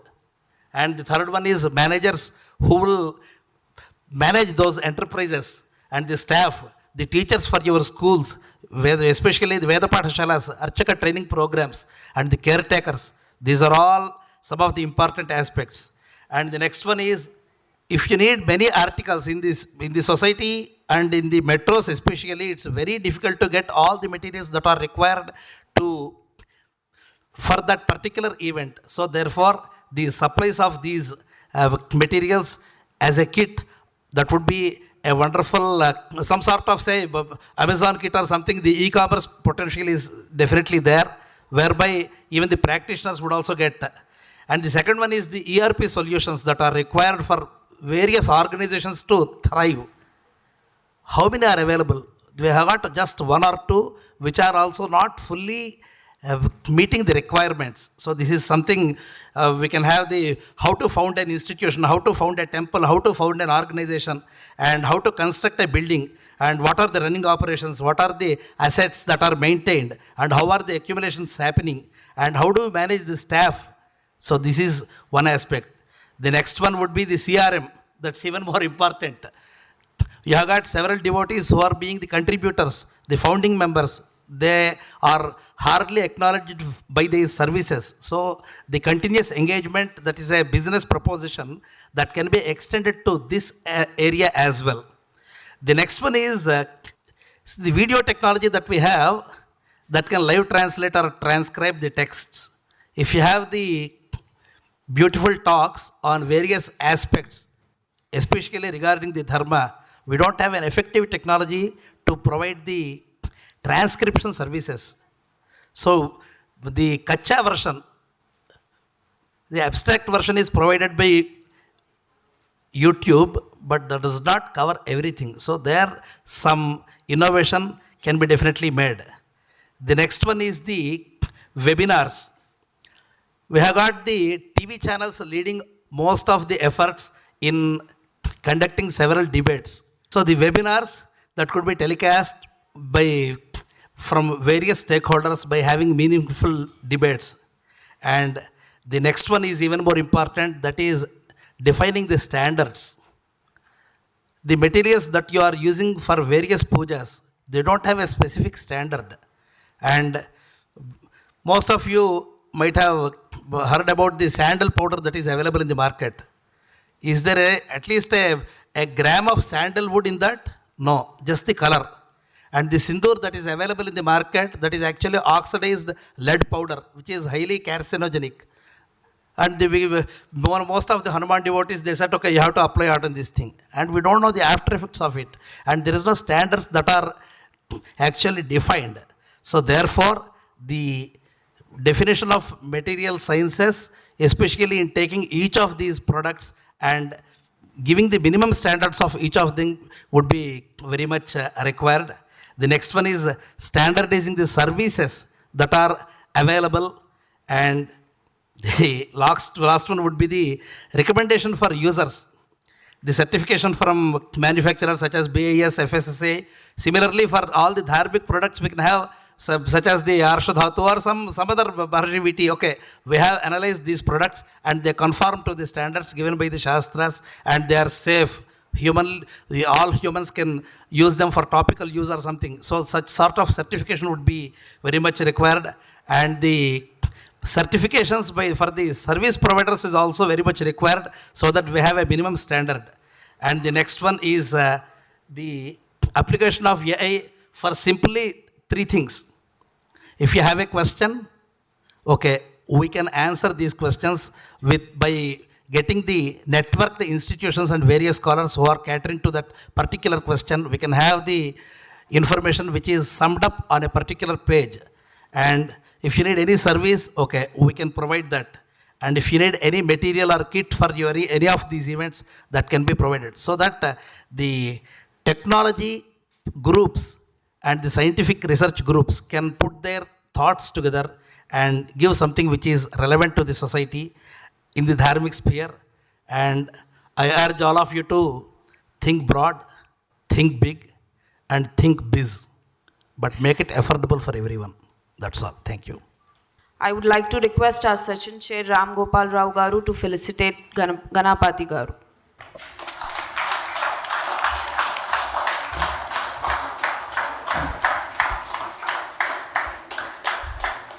We'll move to our next topic, which is Roadmap to Bridge Gap between Sanatana and Sunutana by our Dr. ABS Sastry Garu. It's a great privilege to introduce a visionary in the realms of Vedic scholarship and modern science, Dr. Ramanchi Balasudhakar Sastry Garu, founder and director Sri Dr. Sastry Garu is a distinguished Vedic scholar renowned for his profound expertise in Nadi Jyotisha and his remarkable contributions to translating Sanskrit text and validating ancient scripts. Sri Datta Lalitampika Mandir and director of MS Arshadhatu Green Nanotechnologies, a global leader in sustainable manufacture of nanomaterials. Through his pioneering work, Dr. Sastry Garu continues to inspire the scientific community and revolutionize the landscape of material science and technology. Please join me in welcoming Dr. ABS Sastry Garu, whose contributions to both ancient wisdom and modern science are nothing short of extraordinary. Please, sir, welcome. Everyone says, if you see the Yashodhara quotation, how the ancient sciences were well defined and well executed. So, whatever I learned from experts or my gurus, I confirm by experimentation only that I have included in this book. Whatever could not be confirmed has not been included by book. That is the commitment, and how they have done the science and experiments and how they authored the books. So this is authoritative of Indian science and technology. No need to say so many times, as we have already proven the science and technology inherited in our ancient knowledge. So, everyone, the concept that the entire universe is like a single coin with two domains. Everyone should understand that there is no difference between materialism and spiritualism. Both are same, interdependable, interconnectable, two sides of the single coin. Where science ends, there spirituality starts. So we have to deeply understand that first you know what is what. Spiritual is an inner sense. Every scientist, their lab, research, everything comes from your inner side, not from your outer mind. So this is what we call as spiritualism. You have that energy. That energy, it can't be visible, but that energy is we can call it spiritualism. So then materialism, rely on physical reality. All your ideas, when it became to some shape, we call it physical or some material or some component or whatever it is. It is visible. So, as per Vedas, there is no confusion. They divided into two domains, that is matter and energy. Even modern scientists also agree with this. This is Padartha. Padartha is Stavara and Jangama, movable and immovable. And energy will be in two forms, that is Jyotir Brahma and Shabda Brahma. This is light waves and sound waves. Other than this, if something is there, please let me know. Definitely this is my observation. Other than this, nothing is in the universe. What is the curriculum in ancient India? Now we are saying some subjects in so many universities are teaching so many subjects. Now, surprisingly, each subject divided into specialized subjects. Chemistry divided into so many subjects. Physics divided into so many subjects. But in ancient India, the Samhitas are 10, the master courses, and Shastrani, Dvatrimsati, 32 Shastras are there, and Kalas, that is practices, 64 Kalas are there, and Vidyasthanani, 96, Shannavati, that is 96 Vidyasthanani are there. This is the broad spectrum of education was in the ancient Gurukulas. More than 6 lakhs Gurukulas were in India, Bharat, before 8 centuries back. So we have to know about ourselves. Here, metallurgy, how to interpret it. Dr. Vamshi Krishna Ghanapati, now he said about the interpretation of Veda. There are two ways. We are working Arsha Vijnana. This is Arsha Vijnana for this subject. There is no Vyakarana, nothing is there. Complete technical terminology, how to prepare a material or how to prepare a component. So the interpretation of this Arsha Vijnana is only based on the identifying certain materials, certain herbs, certain minerals, whatever it is. Then process development. The method of these process methods, how to build up. So, Mayura Griva Sankasham. Here I have to say this one word. Already all these years when I was doing this research, everything in what they have said, I have a thought, and when I have seen the Vishnumurti photo at my house in the puja room, suddenly I got idea that Vishnumurti is blue color. In Rasha Shastra, every material has again synonyms. Every synonyms, again there are God's names, what we are devoting now. So Vishnumurti is copper sulfate. Neelavarna.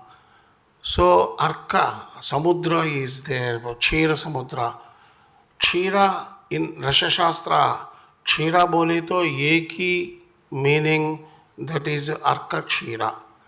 Arka Kshira. Arka means what you call Jilledu. Galau. Yes. So in Rasha Shastra, anywhere in Ayurveda, if they mention Kshira, that is only Arka Kshira. So Arka Kshira, Kshira Samudra, Arka Kshira, Mahavishnu, copper sulfate, Naga, Adisesha is, Naga means lead carbonate, and Lakshmi is serving. Lakshmi is Manishila. This is gold formula for your information. This is gold formula. How our Maharshis visualize, how they have given Rupa Dhyana Ratnavali. Everything is science. We have to put our mind, we have to involve in the science. Everything they have given is a treasure of trove. So, we have to understand this shloka, Mayura Greva Sankasha. I think some senior fellows may know Professor Dongre from BHU. That's why Professor Dongre, I heard about him, I read about him, about his works. He prepared one yantra also, that is based on Vaimanika Shastra. And he wrote somewhere to become to know this meaning of Mayura Greva. He spent almost some years, few years. I wrote his, but I don't know, after some time. When I was Mayura Greva, immediately I got some thought. What Vamsi is saying, this is not possible by learning. Intuition is also very essential. And Guru Anugraha is also essential. Mayura Greva is nothing but copper sulfate. I immediately within some, I have tried copper sulfate and I got this. This is the nano copper formula. If you read this shloka, you cannot understand that this is a formula of nano copper. But this is only interpretation. This nano copper, just you see the testing results. Even any nano material will get oxidized at certain temperatures. But you see, my nano copper, what I prepared, even some degree, you see the very individual particles of nanomaterial, that is temimase, and you see the purity, that is semimase, 100 complete CU, no other peaks, and sizes you see as per PSA around 10 nanometers. And surprisingly, when we have tested it AFM, even 800 degrees centigrade, the nano size retained at 45 only. That is the beauty, that is the greatness of using nanomaterials. Why I am saying all this? This is one more. When modern scientists doing nanomaterials, this is what their limitations and how costly and what is the my process, a CVT process. You can see the comparative table. This is not scalable in modern labs, but I used to actually how it is happened, I don't know. That is nano copper. Professor B.S. Murthy, when he came to my institute, I am drying copper material on the newspaper in the sunlight. He came, he saw, he get interested. Said, this copper is very fine, like flowing. Can I have taken 2 grams? Murthy Garu, you take all 2 kgs. I don't know, I will prepare again. He has taken some 50 grams, 100 grams. After 3 days, at that time, we both are Nishacharas. At that time, 2 o'clock or 3 o'clock, he called me. Shastri Garu, this is nano copper. What we are struggling for a long time, because copper is nature. Copper nature is immediately get oxidation. So how you are drying in the sunlight? No oxidation is there. no agglomeration is there. So that is the just one more thing. Just I would like to share with the scientific authentication of our processes. That's all. And the simple. This is simple. Plant extract, copper sulfate, and nano copper. Single step process for the nano copper. Only single step. Why I am using this is our single step process, 0 carbon, economical by 1/10, energy efficient by 1/1000, long life. I have here, we have displayed our nanomaterials. Actually, nano copper I made 7 years back, nanomaterials. Recently checked for extraordinary purposes. All nanomaterials, I have not using any special conditions, just bottle and cup. But still, recently we have conducted extraordinary, the same results are coming. So that is the beauty. And one more thing I would like to say, there is a lot of development in modern sciences, number of technology. But I would like to say here, I would not say, suggesting science and technology should reach our necessities, but science and technology should not create necessities. What I would like to say. Always when we are growing science and technology, we are creating more and more, inventing more and more, everything is more and more. So will it be useful to us or not? So you can see all technologies were well authored in our ancient sciences. You can see some I have given.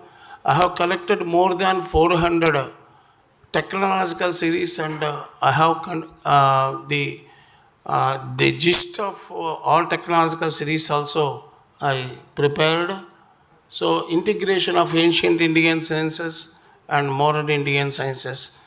Only I request, science has no boundaries. So scientists should not have any boundaries. I request modern scientists, please accept. If it is correct, encourage. If it is not correct, try to correct them. Everything is not possible because this science is not well documented. Because as Vamshi said, it should not go to the misusers. That's why they all kept in a language. And all these technologies are now what globe is seeing for sustainable technologies. All are this is awareness and advocacy, resource allocation and support, policy and leadership. These are the main things now this research should require. Otherwise, what will happen? A one man or one institute cannot achieve so many things.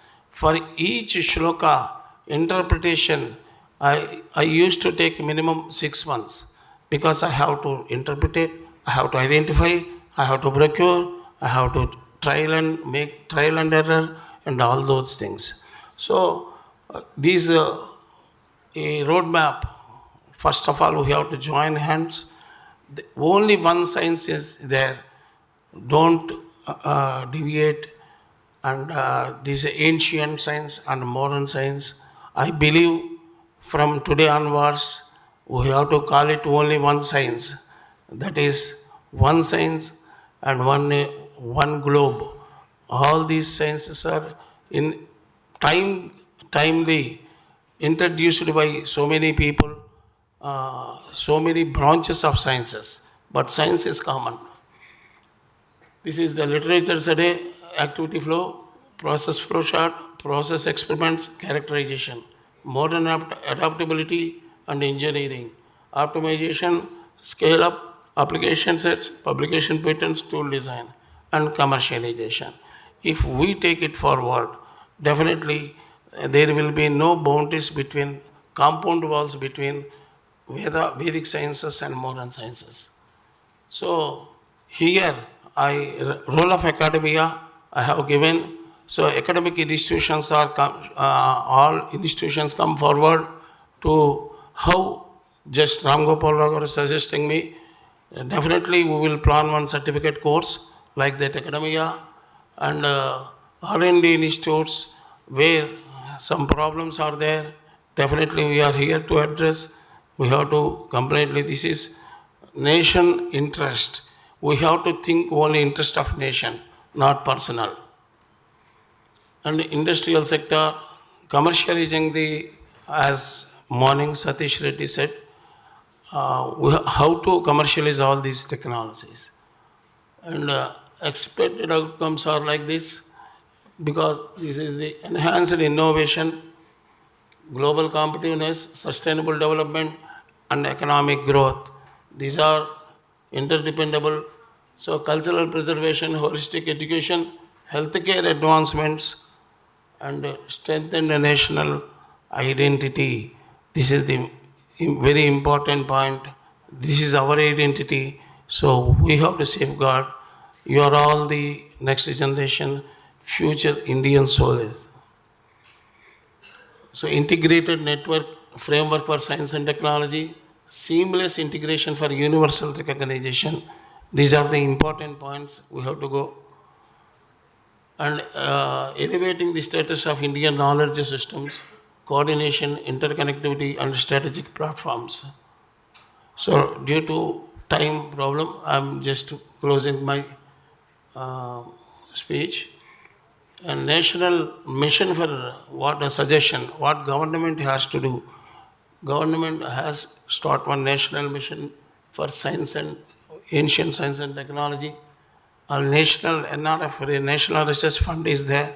They have to give inclusion of national education policy. Actually 2020 NEP is very similar to these ideas. Public-private partnerships. Everything cannot be done by government. So individual institutes, everyone come forward. Thank you. Thank you for being with me. Thank you, Sastri Garu, for your valuable speech. I would like to request our session chair, Ram Gopal Rao Garu, to present the memento and shawl to Sastri Garu.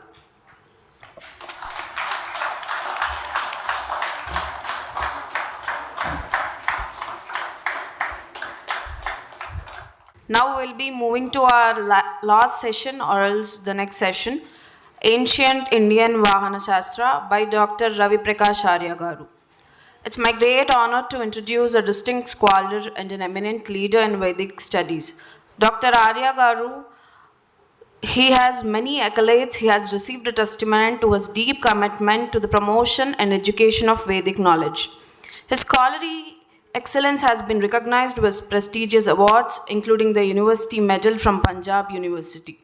Dr. Arya Garu's work bridges the ancient and the contemporary, making Vedic wisdom relevant and accessible to the modern world. His leadership at Maharshi Dayananda University and his contribution to the border community have established him a guiding light in the field of Vedic studies. Please join me in welcoming Dr. Ravi Prakash Arya Garu, a scholar whose dedication to Vedic sciences continues to inspire and elevate the field. We have three types of technology in Vedic system. First one is known as mantrika, second one is known as tantrika, and third one is known as kritaka or yantrika. The mind that we have, it's a greatest tool with us. Either develop your mind to aid yourself, or apply your mind and develop material technology to aid yourself. So when a seer or a yogi is going to develop his own mind without going into material things, then the mantric technology develops. At that stage, because if you will study Yoga Darshan, we will find so many mentions. A yogi is able to, sitting at one place, he can go anywhere in the universe. he can check out anything. So that is the Adhyatmika science, and engineering is the yoga engineering at the level of Asamprajjata Samadhi. Similarly, this Tantric technology is there. Tantric is also based upon the development of mind, but here the mind is not developed to the level of that asamprajjata level. There is another level of samadhi that is known as asamprajjata level of samadhi. At that level, a yogi, he attains certain divine powers, and those divine powers he can use. He can physically go anywhere in the universe without going through mind, and that technology is known as tantric. And yantric or a kritik one that we are using today, we apply our mind, and to the material thing we develop material aids. So this type of technology was there. So mantric technique, I have given certain examples. I have already told you tantric techniques, certain examples are there. This in Yoga Darshan you will find divinehood will be developed, divine vision, divine audition, divine olfaction, divine skin sensation. Television will replace with divine vision, or telephone will replace by telepathy. Different mode of transport such as air, marine and surface will have their substitutes in divine powers of Utakranti, Jalasanga, Pankasanga. Utkranti means going in the air, Jalasanga walking on the waters, Pankasang walking on the muddy water. So this type of Akash, Gaman, etc. So this type of things with the divine powers a yogi can have. So this mantric technology is the subjective one. It cannot be transferred to any person. Only a yogi who has attained these powers, he can utilize it. But and similar thing is with the tantric technology. But yantric technology, it can be used as a commodity. It can be shared. It can be transferred. It can be commercialized. So there is a sanskar process of engineering there. Certain things have changed here. I have given definition of technology as per different shastras. I am not going to indulge in it. Then engineering was the technical skill undertaken by Samrangana Sutradhar. In Samrangana Sutradhar, Raja Bhoj, King Bhoj, he says that this old technique, he is talking about this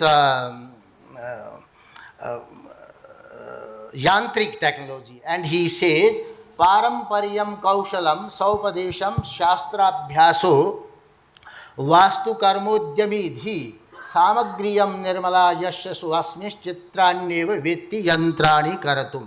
And he further says yantranam ghatna nokta guptyaratham najyata vashat. In Samrangana Sutradhar, there is a 30th chapter in Yantra Adhyay, that is known as Yantra Adhyay.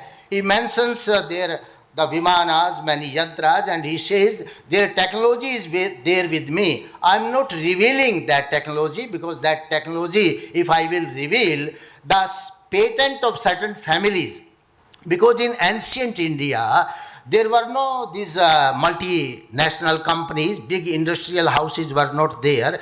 Even the technology, knowledge system, whatever it was there, or Ayurveda, it used to be,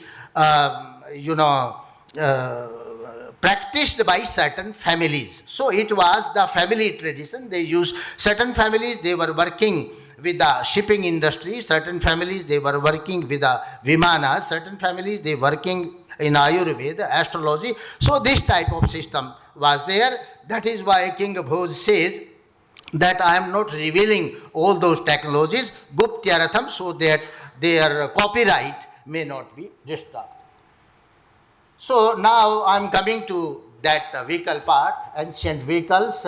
As I told, mantrika, tantrika and yantrika. Mantric, tantric is very much clear. Now I'll come to the yantric level of vehicles.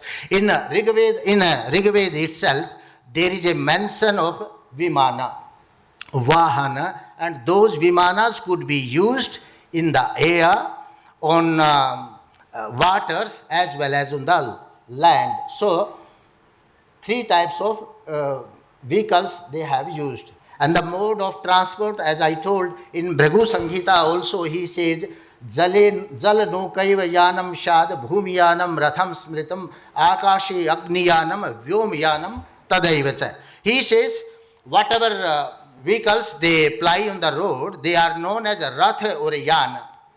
The vehicles that float on the water, they are known as Nauka, and the vehicles they fly in the sky, they are known as Agniyan, and the vehicles that go in space, spaceships, they were known as Vyomyan. So three types of this transportation was there. Surface transport, so far the word Rath is there. Mostly the people think that Rath is this chariot drawn by horses. This is not meant in the Vedas. Rath, Nirukta, one of the Vedic scholar Yaska, he defines Rath and he says Ratho Ranghater Gati Karmanaha. That the Rath means that which moves on the land. So every vehicle, whether it is car today or train, whatever it is there, it is a Rath. And the horse that were to be used to the chariot, they were not these horses, but the horsepower meant by that. Similarly, the air transport, I have already told that this three types of things. Tripura Viman mention is there. One vehicle, it used to go in the sky, it used to swim on the waters, it used to run on the road itself. Similarly, the space transport, I have already mentioned. And in Mahabharata, there is a description, science of aeronautics remained developed to its advanced stage until Mahabharata period. According to the description available in Drona Parva, Vimanas were shaped like a sphere or could move along a great speed on a mighty wind generated by Mercury. It says that Viman moved like a UFO, going up, down, backwards, forwards, as pilot desired. Similarly, the definition of Viman has been given everywhere. In Vrihad Vimana Shastra, Vaimanika Prakaran, it has been given V plus man. The machine that behaves like a bird in the sky, that is known as Viman. So, different other scholars, scientists, ancient scientists, they have also given this definition. Almost it is the same one. Then these Yantrik Kritik Vimanas, they were of 25 types. Kritik Vimanas are described of 25 types, which were named after their form, capacity, nature of the operation. Some of them may be mentioned as Tripura, which was capable of moving equal, and Shakun, Rukma, Saundra, this type of 25 types of Vimanas have been mentioned. Airports have also been, we find the description of airports in India. Indra's city of Amravati, we find a description of airport where Vimanas were properly stationed and used to land and take off in a similar manner as we see today in our busy airports. This is in Mahabharata. And the meaning I have given that verse. And having beheld the celestial gardens resounding with celestial music, and strong-armed son of Pandu entered the favorite city of Indra. In addition, he beheld their Divya Vimanas, spaceships by thousands, capable of going everywhere at will, stationed in proper places, and he shot tens of thousands of such vehicles as moving in every direction. Similarly, I have already mentioned that in Yukti Kalpataru also it has been mentioned that Vyomayanam Vimanam va Purvamasid Mahi Bhujam.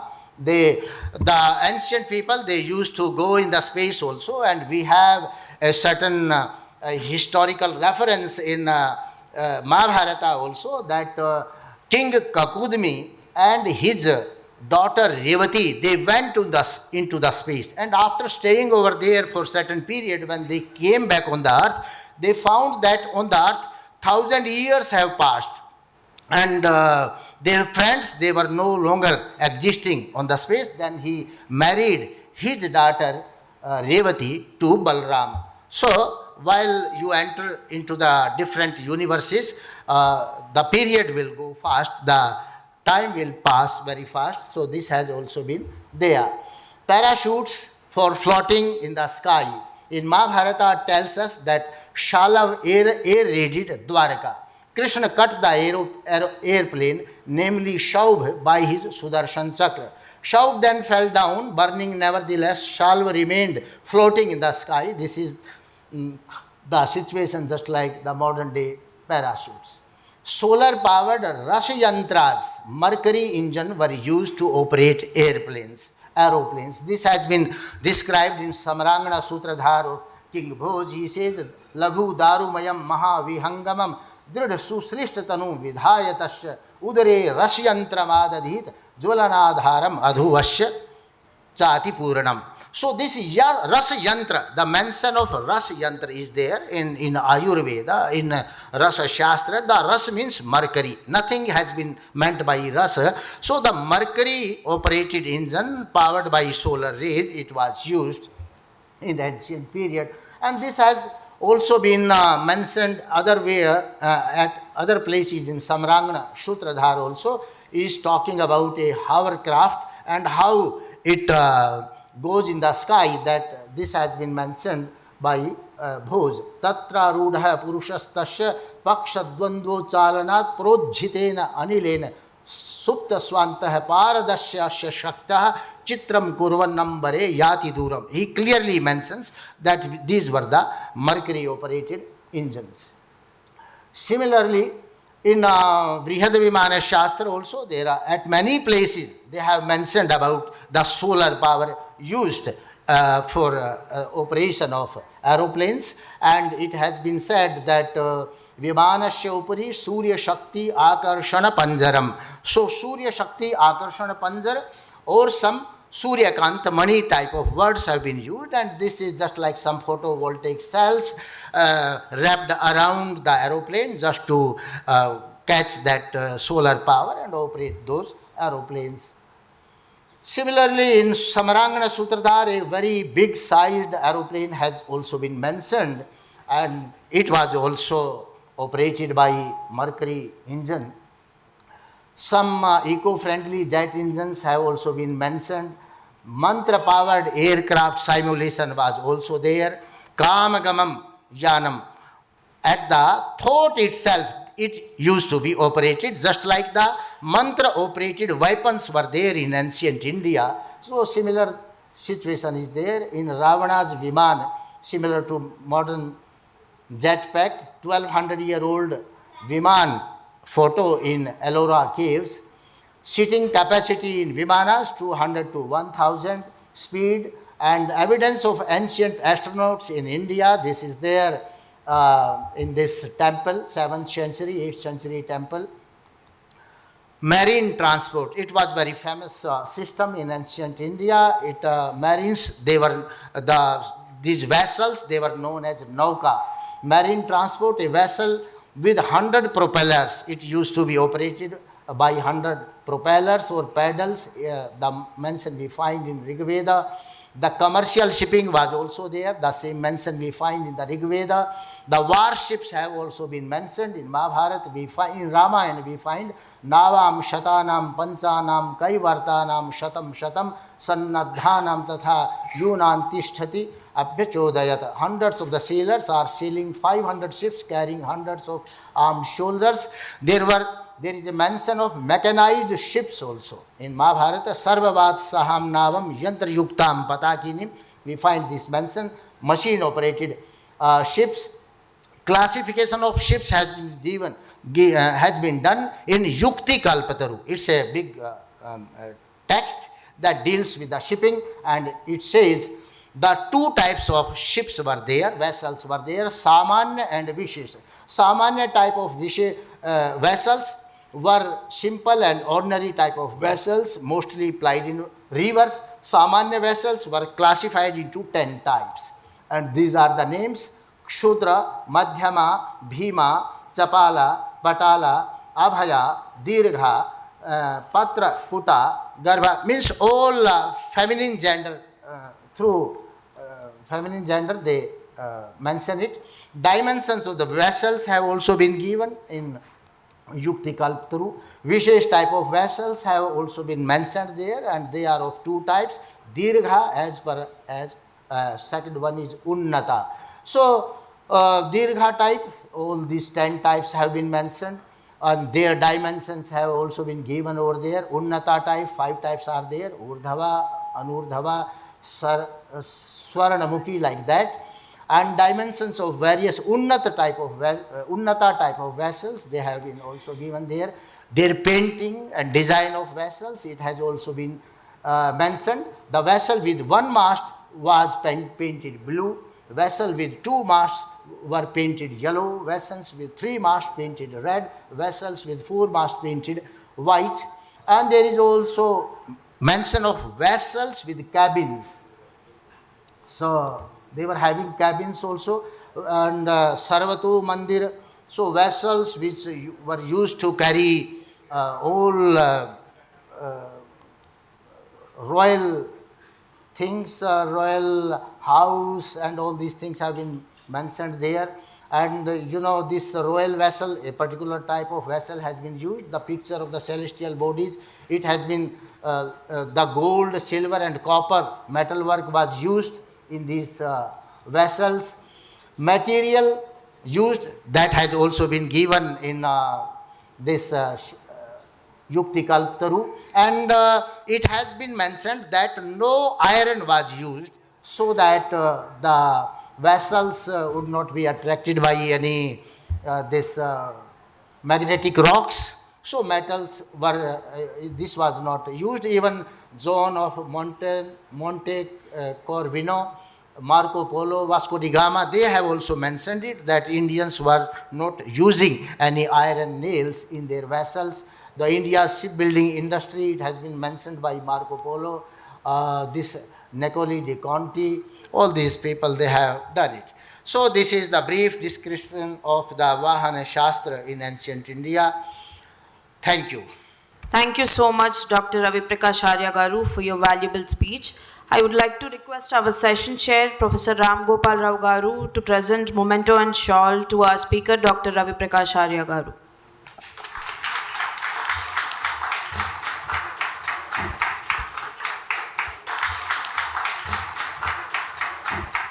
It is my honor to introduce a distinguished scholar and an eminent leader in Vedic studies, Dr. Ravi Prakash Arya, Chair Professor at Maharshi Dayanand University, Rohtak.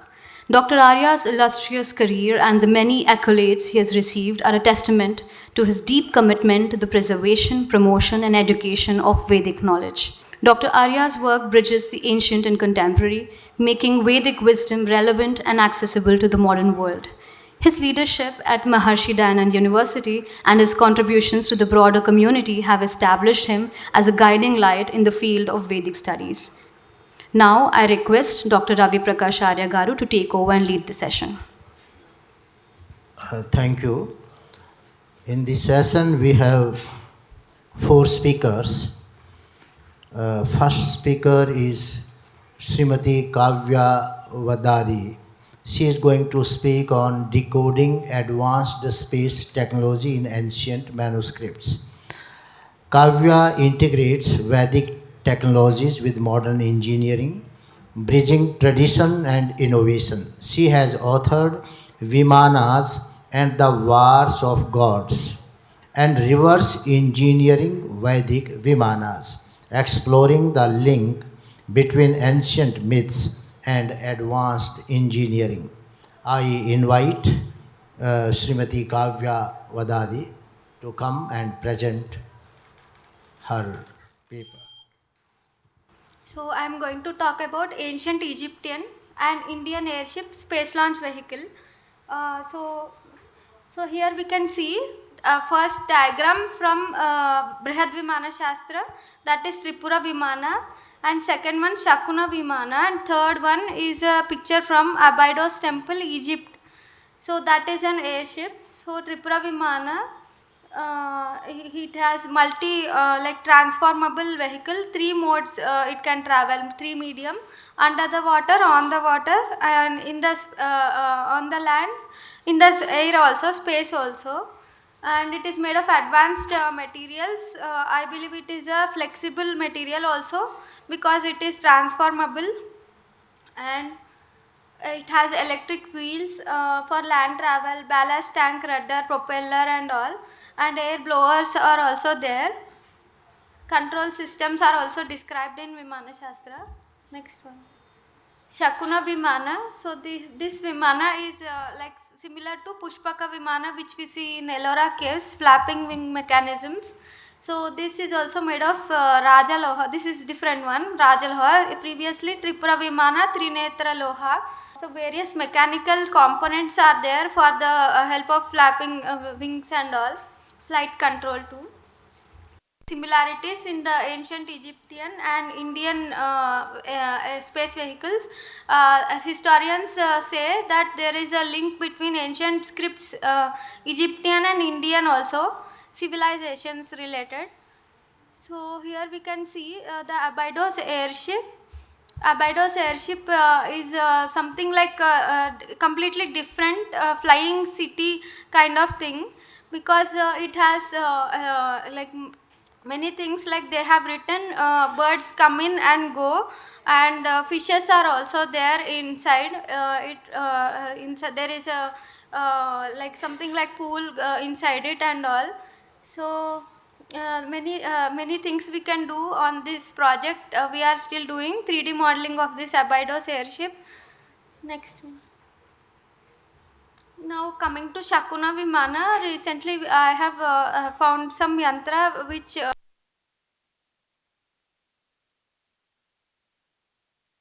describing Pushpini yantra. Basically first initially I thought it is something like air conditioner kind of thing, but now it seems to be something more than it, like making the astronauts feel better in space atmosphere. And also it says that animals and plants can also be taken inside this, and also the third floor it can be separated, and when it is not there in the Vimana, the floor can be folded, upper layer of the third floor folded onto the second floor. So after the release of the capsule to another space mission. Next. So coming to Abydos airship, there is description of many things, like similar things are there, making the passengers comfortable, and also the many habitation related descriptions are there, and recycling system, air, water, everything, waste is also there. So here we can see Abydos airship. Fish is also there, like I said. Basically, as per our understanding, they provide like sustainable food source in the Abydos airship in the ancient Egyptian civilization. So there like waste could fertilize plants also, and the system helps filter and recycle water. So all these things we can consider, and garden with fruits is also mentioned in Abydos airship. So it is very sophisticated idea. Like agriculture is also there inside it. So it provides fresh food essential for long-term habitation. Like I said, example in Shakuna Vimana, we have to still explore that yantra. So here we can see in Abydos airship directly they mentioned such similar things. There is small ventilation units for birds to come in and go outside. So birds could assist in pollination plants in the garden. So they have thought of everything linked to one and other material. Now I said Pushpini Yantra, this one still I am doing research. So basically describe providing comfort during the travel, especially spring, summer seasons, and suggest how environmental conditions can change during the flight. And cold processing mirror is there, like possibly managing the heat in the space, and cold generating crystal is there, monies, so described as producing cooling effect. Electrical wheel with 100 spokes, it could be like for circulating the air inside the aircraft. And acid vessel, it is a little unclear to understand as of now. After translating again we can try to understand. So functioning, the device it is used as a combination of electrical system, specialized materials, chemical reactions also to regulate temperature and circulate the air. So comparing to the modern equipment, we can understand that it is like something like environmental control system, spacecraft thermal control systems also.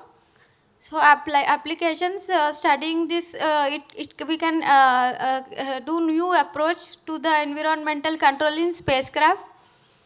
Long duration missions we can do. Material science insights also, description of special materials are there. Cold generating crystals, we modern science we are not at all aware of crystals, but ancient science there are many descriptions of many types of crystals which have multiple functions which modern science doesn't know. So that it could prompt research into new materials and thermal management also. And historical technological understanding, the sophistication of like Pushpini Yantra challenges our perceptions of ancient technological capabilities, encouraging a re-evaluation of historical scientific knowledge. Next one. So now comparing environmental control systems, both ancient and modern are suggesting like environmental things inside the space capsule, making the astronauts and all sustainable in other outer space atmosphere. We can take inspiration on all these descriptions.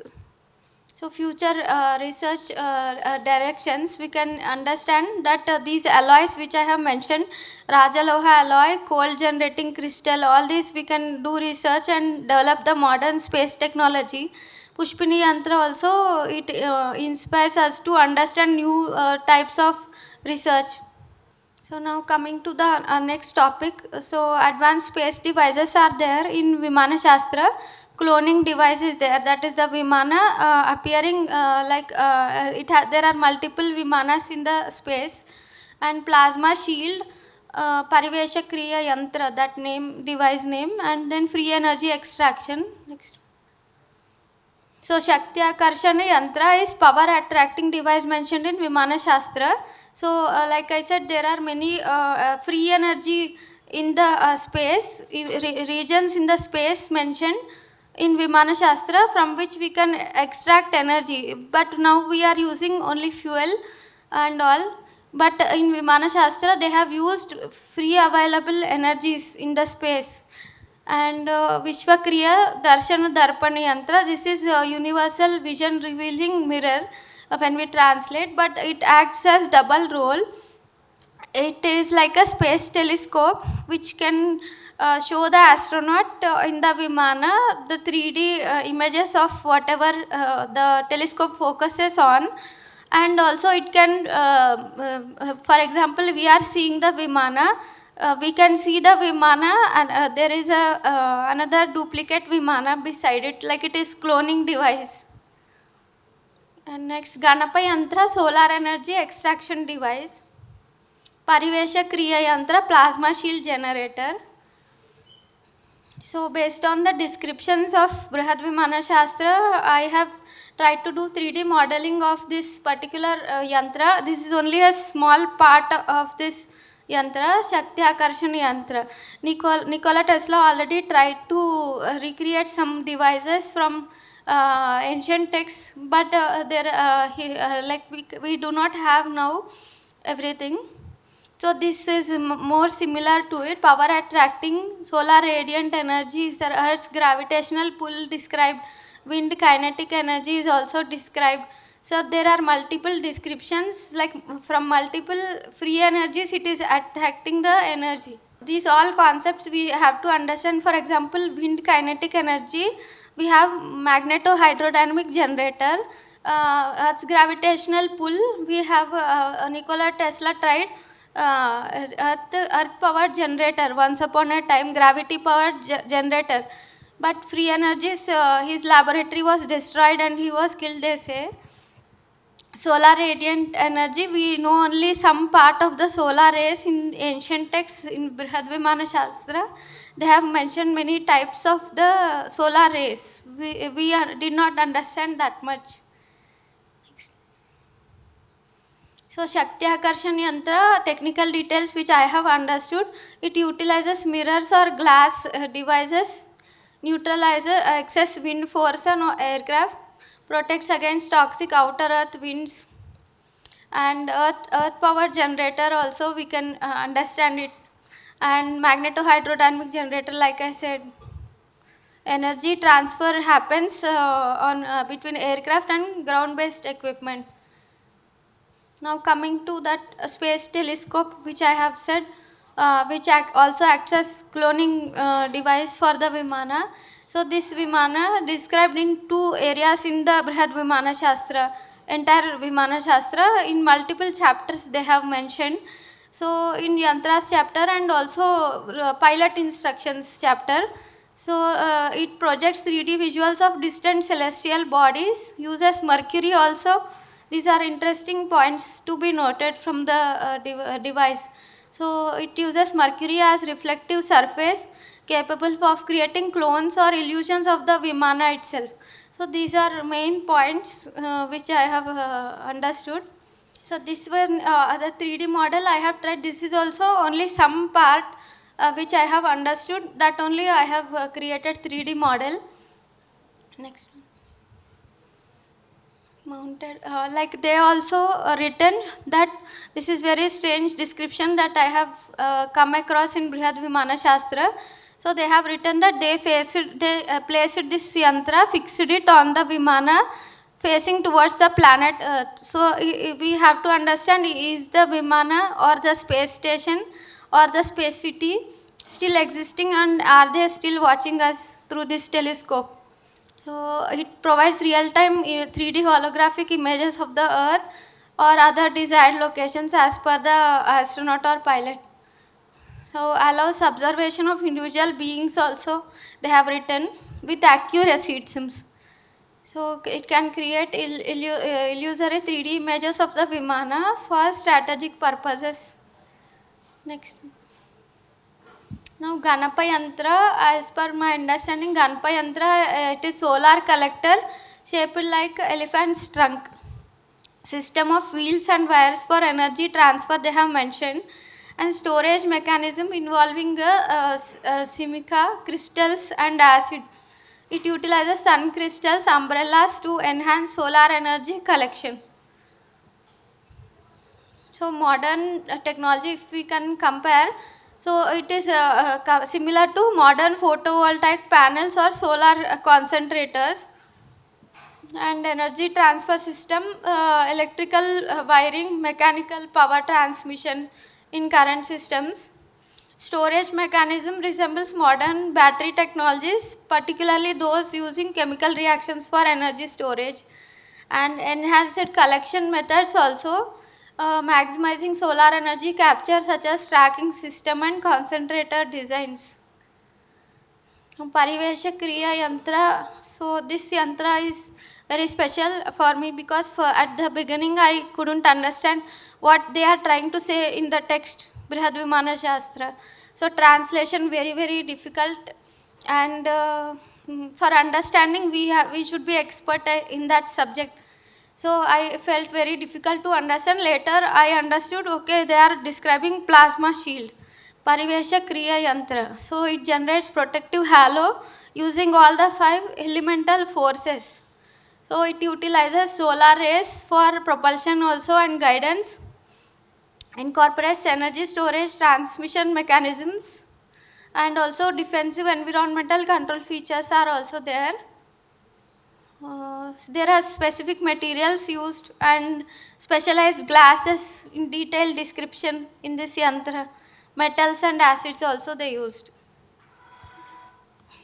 So modern technology we have plasma shield a little, but not this much advanced. If we focus on it, we can develop it more. Next. So sophisticated grasp of energy manipulation and conversion, advanced understanding optics and possibly holographic principles. So based as the modern technology keeps on developing, then we can understand these ancient texts. We can apply these things in various fields if we research and recreate it. Okay, thank you so much, Kavya ji. So based on these understandings, what we did was we went ahead and created a nanosatellite prototype. The inspiration primarily came from Vishwakriya Darshana Darpana Yantra. So what happens is we are working on an advanced constellation of Earth observation nanosatellites at present, which is the size of a water bottle, a 1 liter water bottle. And what we are trying to do is to capture and stream near real-time, geospatial video data from low Earth orbit. So we have a patent pending for the live streaming capabilities of the nanosatellite. So it's going to be around 1,200 nanosatellites forming a constellation through which you can actually see any particular location on Earth. I'll show you some video samples which we have done. So these are our sample work which we have been working on. We are based out of Bangalore, and so this is actually body-mounted solar panels with our antenna system. So we initially went ahead and started working on the S-band antennas, but then we realized that we can do it with UHF itself. So we are working on it, and this will have an optical payload, which actually has its own customized data handling board, which can stream whatever it's seeing. It captures it, and then it streams simultaneously. So that's how we have built it. These are all some of the samples that we have been working on since last 2 years. So this is primarily taken from. So this is our co-founder, Mr. Loganathan, who is an ex-ISRO scientist. So he had been a deputy project director for multiple missions, and post-retirement he worked on SRM-SAT, and also he worked with Niti Meenakshi. And so those are works which have been done in a lab. So we have been part of multiple forums, India and internationally. So this was in Bangalore Space Expo in 2022, and we were part of G20. So we came up with policy interventions for democratizing geospatial data, which all these G20 nations are having in silos.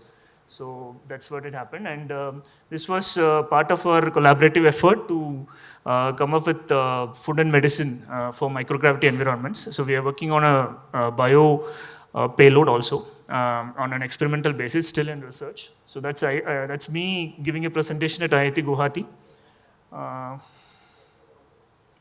Yeah, so this is last week, I mean, the end of June in India Space Congress, where I was paneling on advanced Earth observation payloads, wherein satellite-based video is non-existent as of now. Few countries are doing it, that too for military purposes. So we are trying to do it. Can you play the videos, please? So here I'll show you some of the video samples. We have named it Eye in the Sky. So that's the inspiration came from the ancient text. So I started working with Kavya Vadadi madam after I read her books, and that was more of an inspiration for me. So, sir, can you play it? Okay, so as per the descriptions, right? So you can see these are a satellite-based video, which is on an experimental basis. You can see the trains. Are you guys able to see it? Yeah. And what we did was, actually we took some of these samples, built an AI model on top of it so that objects can be detected accurately. Drones have their own limitations. So the future is going to be satellite-based video feed. Already military is doing it. So this is actually our AI model, which is tracking a ship, which is actually proceeding. So this has been run at a different speed so that our AI model works really well in order to track it. Objects like ships, vessels, and then aeroplanes, train, cars, and all have been trained through our AI model. Still on an experimental basis, it's not perfect. But yeah, next video.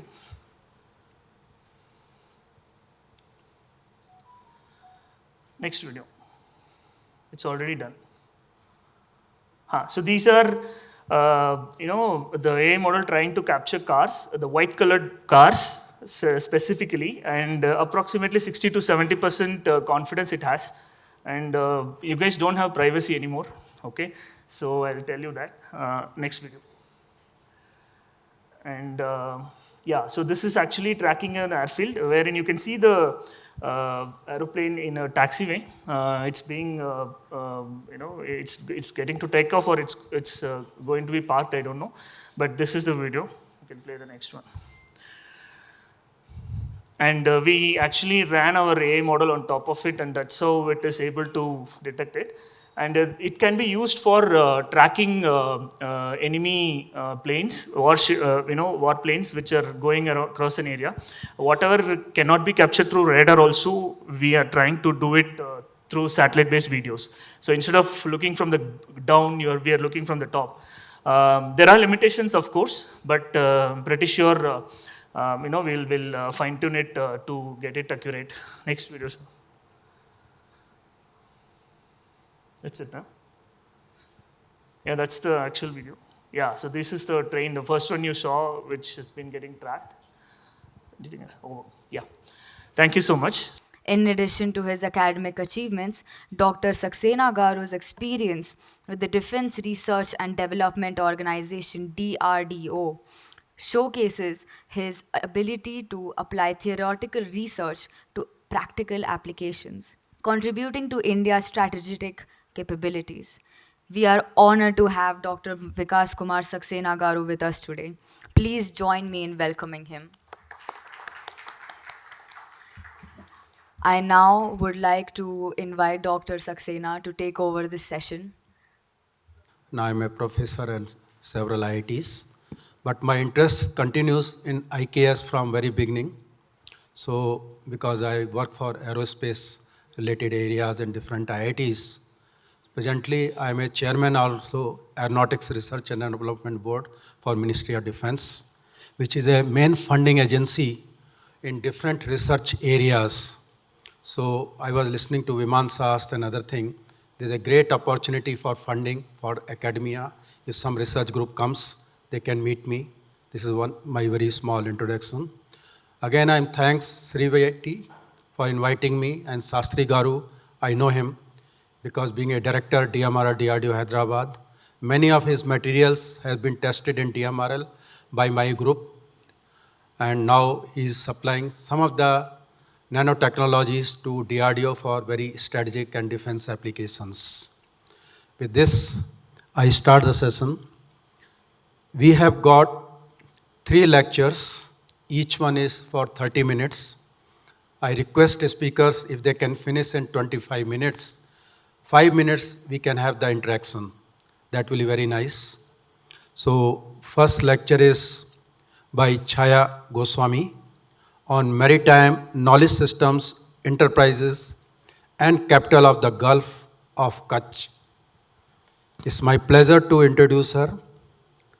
She is a distinguished maritime and business historian specializing in maritime South Asia and Western Indian Ocean.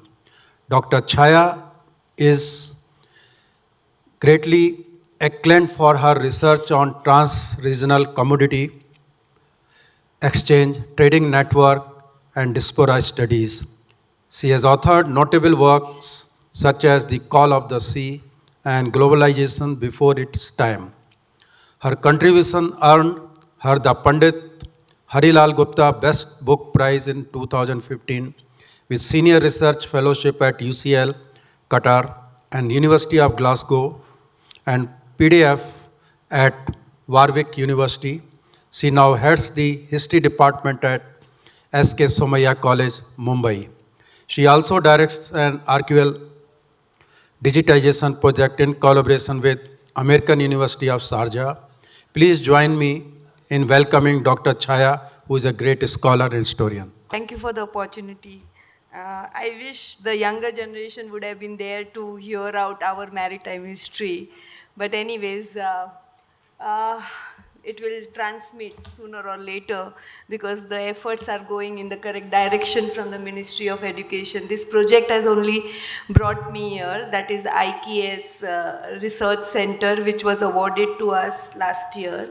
And whatever connects with IKS, I never say no, because if not now, then when are we going to invest in this particular endeavor to just promote different types of knowledge system, and my focus is on maritime knowledge system.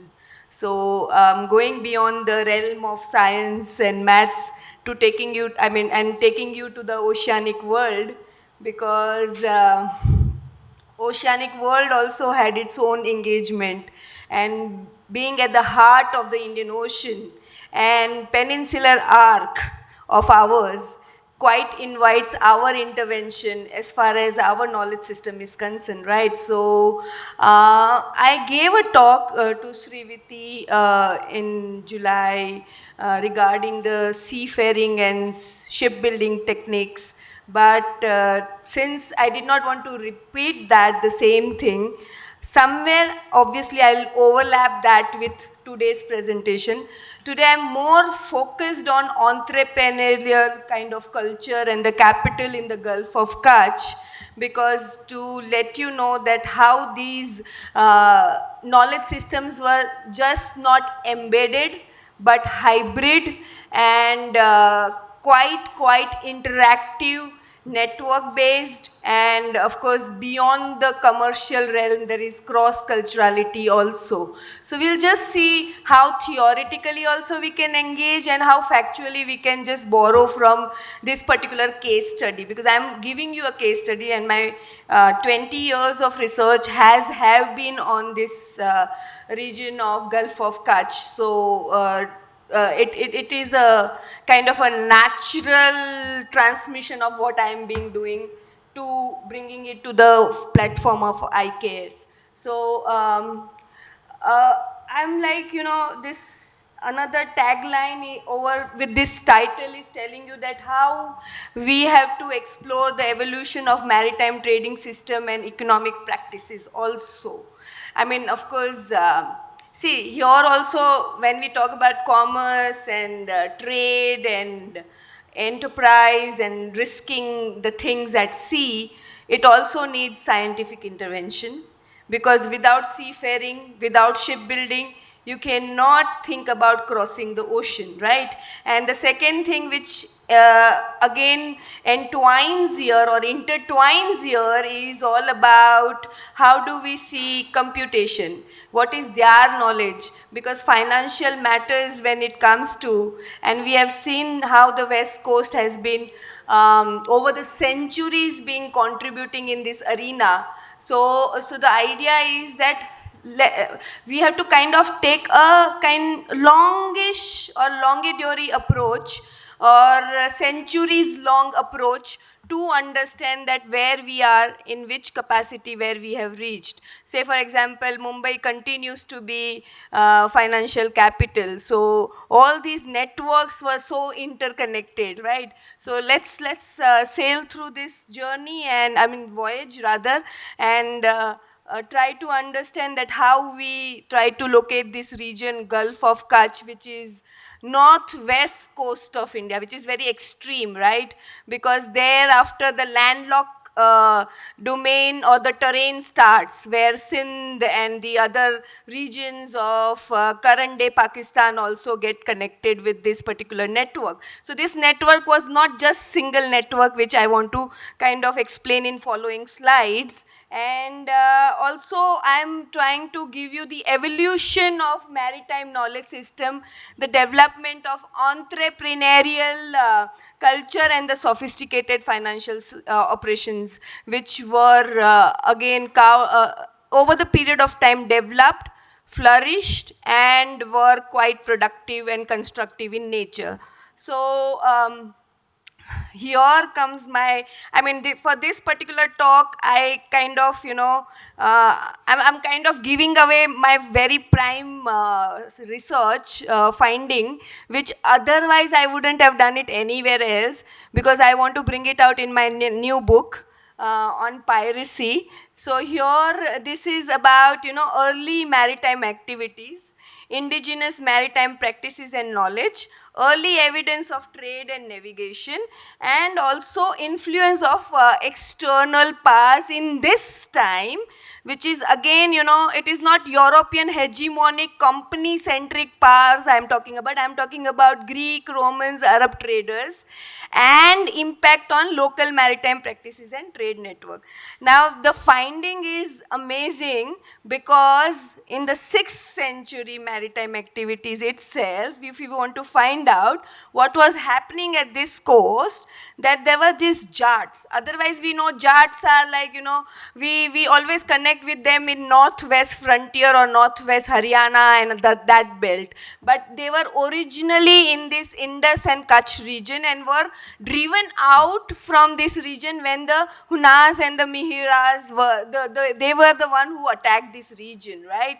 And after being driven out from that region, where did they go is what we have to kind of focus, and this will give you totally a new kind of element to our historical preponderousness throughout the Arabian Sea and then Indian Ocean. So look at this migration of jats to Bahrain, Gulf, and their involvement in Sasanian naval expedition, that is Persia and Nosirwan's great expedition, they contributed. In fact, what has been established today or till today, the Arabs have been contesting that most of the seafaring and shipbuilding knowledge in hybrid form originates from their coast, but the Jats were the one who were the element, not the Arabs. The biggest finding is that, and this is somewhere missing in our discourse. Fortunately, we have sources.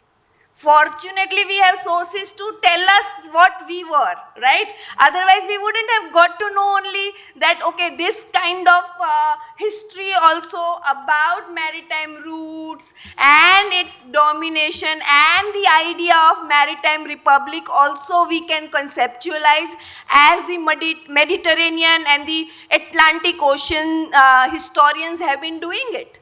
Where are we? When we talk about Indian Ocean and being the singular dominant heart of the Indian Ocean, Maldives kind of connects it and calls it the heart, whereas heart is not this tiny bit, right? The heart has to be proper heart, right? And that is in India and the Indian Ocean. So we talk about Amravati's decline, and this particular decline of Amravati went in favor of Gujarat at this moment. And the Jats were the element and not the Arabs. Think about it again and again so that you get a clear idea about that you are not talking about any ordinary time frame and the ordinary history, because UN Sangh also talks about how Saurashtra was dependent on the idea of maritime commerce and livelihood. So far, when I had published OUP publication with Professor Edward Alpers, that time the chair of Darshak Ityas Nidhi, Hasmukh Shah, contested our introduction, saying that we were not that sea oriented. If we were not that sea or oceanic, consciousness wasn't there as much, then how come we can have UN Sangh saying that there is a dependency on maritime commerce and livelihood? Now this itself talks about presence of Hindu communities in Persian cities and practicing their religion freely. Now this kind of cosmopolitan approach and the interfaith dialogue also has to come from syncretic tradition which Gujarat have been following since centuries, right? So when we talk about this particular period, Jats and maritime influence in their role, you have to understand why I was talking about the Jats. Now this particular slide gives you the answer, and it talks about the Jat influence in the maritime raids against the Gujarat and Konkan coast, and because see, they were thrown out, now they want to come back, but not simply come back, but with the idea of political domination, political claim and geopolitical idea. Now, these are the times which we think that, oh, those waters were very calm and quiet waters, serene, nothing great, only good cultural, commercial engagement. Come on. Violence is constant as far as human history is concerned. Peace is negotiable. So when we talk about Arabs' control over sea raids originating from Jat-settled Persian Gulf, not from Arabia directly, it contrasts with the Mediterranean Arabs who lacked maritime prowess because they were so much aided by the Jat element. The Arabs could come over to the Arabian Sea. And the name itself, otherwise the name was Sindhu Sagar, by the way. For our own knowledge, Sindhu Sagar turned out to be Arabian Sea. And this element comes from the Jats' contribution. And these Jats, otherwise in the Mediterranean world, were not having any presence. So this is again a theory which has to be relooked, rethought and reinvestigated. So we go over to the migration to Java, Cambodia and significant sea migration from Gujarat to Southeast Asia also. I'll show you one image that will tell you that how there is this historical fiction and novel written on this particular adventure in the time which I'm talking about, 7th and 8th centuries, which has not been documented, by the way. And it gives you a very, a kind of a incomplete picture or gap in history, and silence is in history. And this is where we become very landlocked. We are not oceanic, by the way, in our historical documentation, right? We have been so land-centric that we are not looking at how these Arab, Persians and the Gujarat coast was part of this Canton trading world and Jat involvements as pilots and pirates. Now these are the stories which needs to come from our pages. And then we go to the idea of how they are developing this science, which today, entire day I was hearing about, that what kind of innovations they are bringing about in their scientific approach towards navigational and covering of nautical miles as far as navigational technology was concerned in this region, and development of the Machi Yantra or a divine fish machine by local Brahmins for navigation. This is coming from the idea of hybrid form of knowledge. Now this interaction has to be noted, right? That this is not just the exchange of commerce, but here the technology transfer is happening. And how are we developing our own compass and our own other kind of seafaring techniques, which is giving us the mobility towards the oceanic world. And that turns out to be transoceanic eventually. So emerging seafaring communities were Kirks, Maids, Makran, Sinkos. All of these communities are not at all counted upon. Now as much as others who would read maritime would know about Bhadalas and Kharwas, that also those who know about maritime. None of the maritime seafaring communities have been celebrated in history. I mean, the question remains question, why? Why are we so sea-blinded that we are not looking at their contribution in giving us the prowess which we enjoyed once upon a time? So in this particular slide, where I took you to the ancient times, and the overview tells you the story that 6th century onwards till 8th century, influence of Indian subcontinent has to be accounted, indigenous communities to be counted, and also complex interplay between external powers and local tradition.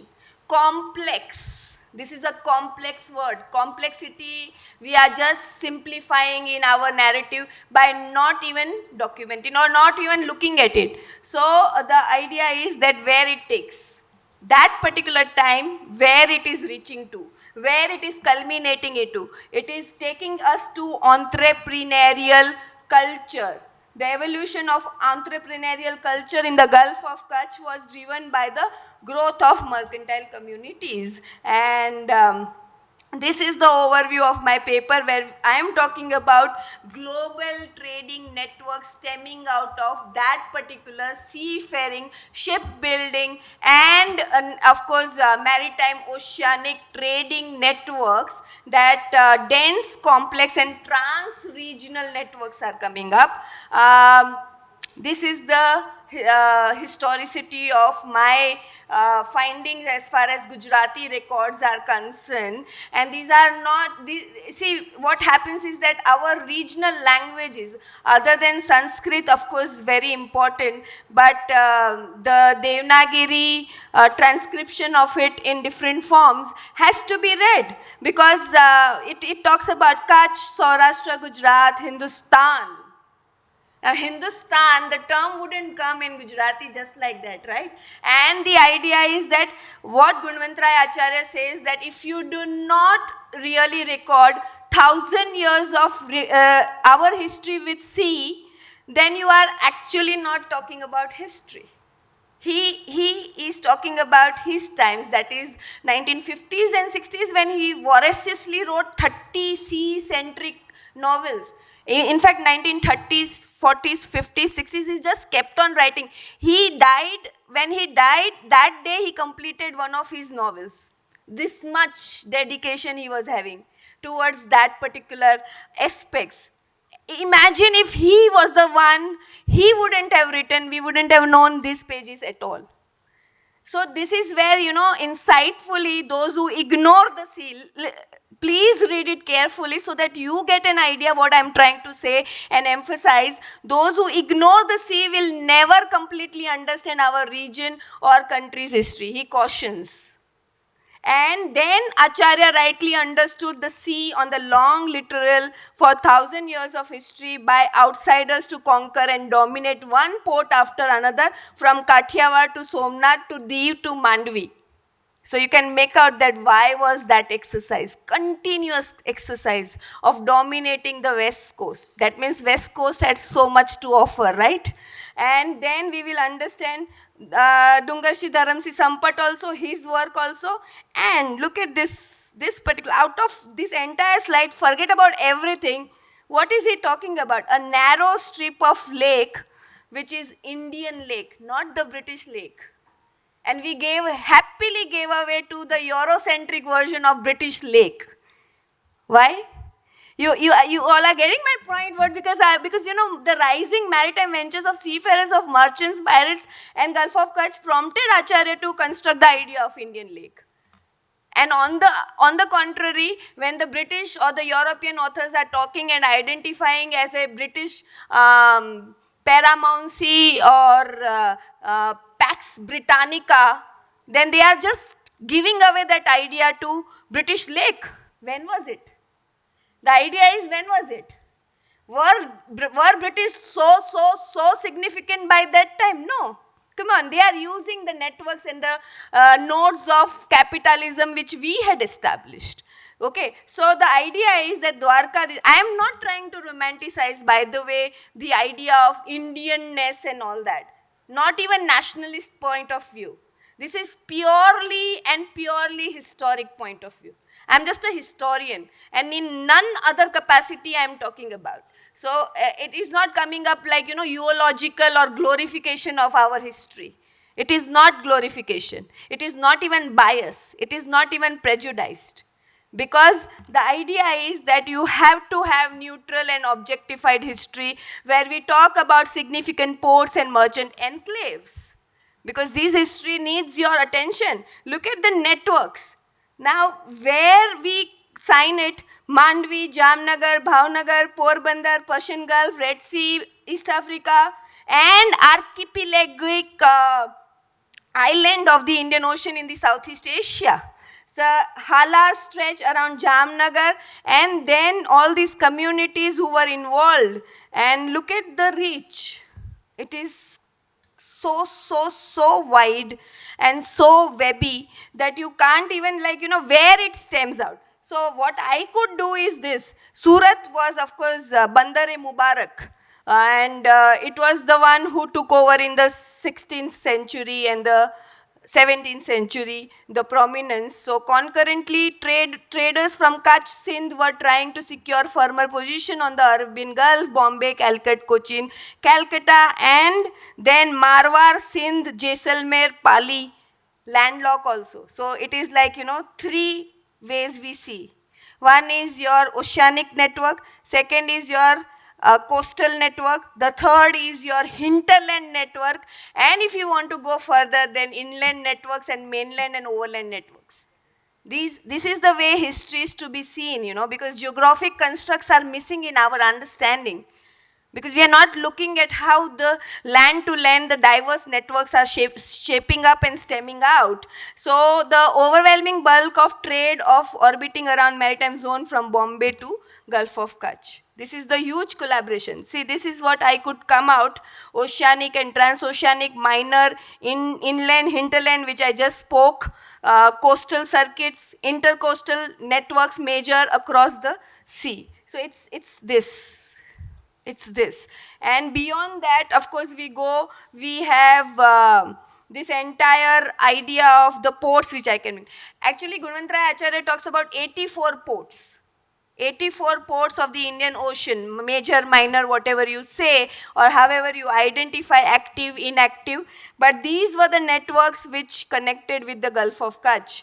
So I have given different directions to this based upon what was exchanged, which commodities were exchanged, how capital flow was directed and germinated and evolved. So, So this particular, the Arabian Sea, Indian Peninsular Arc and Eastern Waters is what this particular map is showing. And commodity in circulation. This is where the idea of capital comes. How are we so resourceful?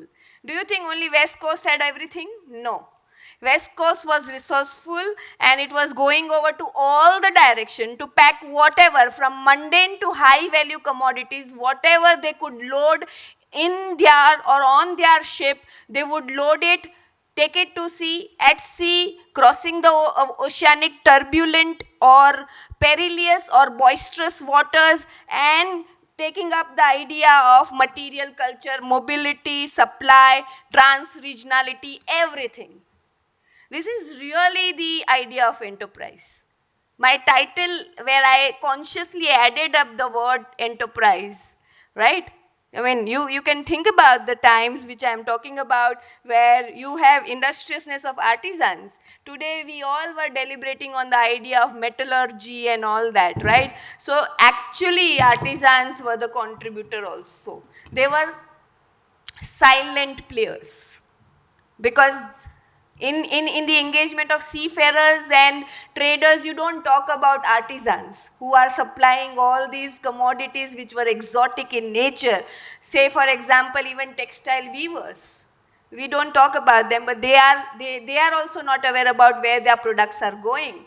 But it is in circulation. So the idea is of circularity. And then circularity, participants are known, unknown, player, non-player, whatever you call them. And then this is the idea, one of the chief players in trans-regionality, exchange of religious thoughts, pilgrimage, culture, exchange, and seafaring. All this is coming through this. How trans-regional networks were formed. It's just not pilgrimage, it is beyond that. It is not just culture, it is beyond that. It is just not commerce, it is beyond that. So whatever beyond you would like to explore, this world offers you. This is the world which will give you the idea of key islands and then critical network dynamics and this Eastern Indian Ocean. Now, Eastern Indian Ocean was not that easy. Here comes the idea of maritime terminologies, lexicon exchange, and how vocabulary is developing. Maritime vocabulary, which I was talking to. So, the Indian Ocean has a special place in the Indian maritime history, and this is the one I wanted to show you. In Eastern Indian Ocean. Can you just make out from this particular, I will just read it out for you if you don't read Gujarati. Javard Bhavard. Can you make out what is the meaning of Javard? This is connected with, of course, networks which I was talking about. This is connected with Eastern Indian Ocean for more hints. And this is connected with Southeast Asia for more hints. Come on, we are very close. Give me the Java, towards Java, Indonesia, right? That is Eastern Java we talk about. Recently I was in Indonesia and I was looking at Eastern Java, like how this comes in Gujarati novel and trying to understand the complexity. The complexity is that this Diwan who had regularized the trade, he was known as Jawar Shah. Jawar Shah, in the sense the one who is dealing in the trade with Java, and the entire novel is named after Jawar Bhavard. Bhavard is Bhavnagar, by the way. So, towards Java, coming back to Bhavnagar. This is how. So, Jawar Shah Diwan of Chawda ruler and his trading fraternity had monopolized this scheme called Gotri trade. Now, I know if I say Gotri, you won't understand. But if I say Gotra, you understand, right? Gotra means the commodity. Here why Gotri term is used, and this is very astrological and astronomical also. So Gotra word is used to identify commodities of the same group. Commodities belonging to the same group, because people belonging to same Gotra, right? Similarly, how commodification has also astrological, astronomical intervention. So here we talk about Gotri Vyapar and Varmal. What is Varmal? If I say Varmal, you won't understand. Even I was juggling when I read Varmal. But if I say Vimo, Vima, so then you will understand that, oh, it is maritime insurance system. Yeah, in Gujarati we call it Vimo utaryo ke nahi. So, like, have you got your insurance or not? And this comes from the maritime compulsion. There was a compulsion to the idea that if you are taking your ship at sea, you have to have Varmal, you have to have insurance. If you do not have insurance, you can't go ahead with it. Now, these are the terminologies telling you what is maritime knowledge system I'm talking about. And then it gave way to business culture, astrological speculation, market prices, panchang, lunar calendar, everything. Till date, Mumbai Samachar, if you pick up, it's a local Gujarati newspaper, very popular in Gujarat and also in Mumbai. Every day that astrologer speculates that what is the market for, say for example, cotton or silver or for gold. Every day, by default. This is what I was telling you, that we go beyond astrology, right? I mean, astrological intervention in your life, it is about commerce also. So, trans-regional trade networks between Cambay, Gujarat, Java, and different times, different rulers tried to secure it because there was a threat of piracy, pirates. Because this, you can imagine the prosperous nature of trade. It must be carrying huge booties, huge species. That's why it was so secured. Convoy system came into existence. So we have not borrowed from the British or the Dutch or the Portuguese. Convoy system we also originated with.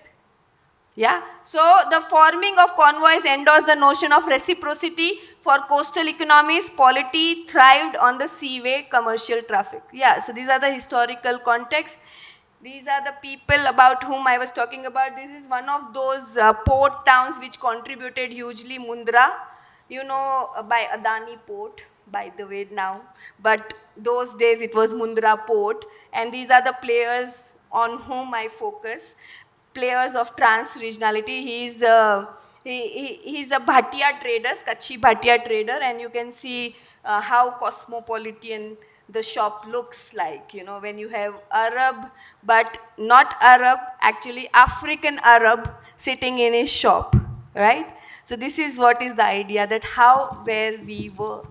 And these are he was the dominant tycoon of Zanzibar. And Jairam Shivji, he was the one, from whom the Sultan of Muscat and Zanzibar would borrow money. This is where our economic prowess is and then there is this commodity power play. I just quickly rush through the remaining slides, so give you an idea. Madam, we can conclude now in So that's 1 minute time. Yes. So this is cotton, Again, talking about Bombay Cotton Merchant, East India Company, micro working systems. And this is where I wanted to actually focus, bankless bank and models of invisible networks, how our hundi system was so professional and so important that we were here. And competing with American merchants in Zanzibar. And American merchants sought our partnership. That is what is my idea. We were having the upper hand, not they. They wanted the partnership. And the fellow I showed you, he was rejecting as many times he could. But finally he gave way. So this is where the idea comes. System, I hope, these are the records. Giving you the idea that we knew documentation. We knew how to have ledger records. Our sophisticated trading accountancy system, right? And these are the records. I with great difficulty started reading it and reading it, rereading, because as many times you read it, there is no comma, no full stop, so it confuses you where you are. So these are the hundi entries, and these are the silent players I was talking about. So yeah, we are everywhere. This is related to ivory, high value commodity. Next time if Sri Viti again calls me, I offer this lecture. Which are given to us. In that there is Tripura Vimana. This Tripura Vimana is multi-mode. It can work in air, on land, and in and on water. So it has multifunctional capacities. So you can see this is not the proper structure, but this is the good picture to show you that there are three puras. So this is called Tripura because it works in three puras, so three areas. So three areas are called Tripuras, so it is called Tripura Vimana, and it has 3 floors which is dedicated to each area to work upon. So now we have Tripura Vimana, but our research is on imagining Tripura Vimana as an underwater drone. So there are many drones as of now, but the problem with advanced drones are if you go in one way, it shows only the direction. If you want to see other angle, it cannot see the other angle. You have to move the whole body. So, but there are many advantages with Tripura Vimana with the design and the internal components within it, because it facilitates the good components in it. So here I want to tell small line about the underwater vehicle. So underwater vehicle is an unmanned vehicle, which is, we don't need any operator to operate within it. We can just control it from the outside. We can take the input and give the out. This is the introduction. So from here my co-author will take over.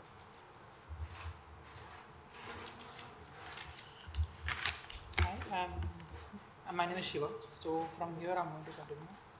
Like coming to the design part, the main thing like the bridge is the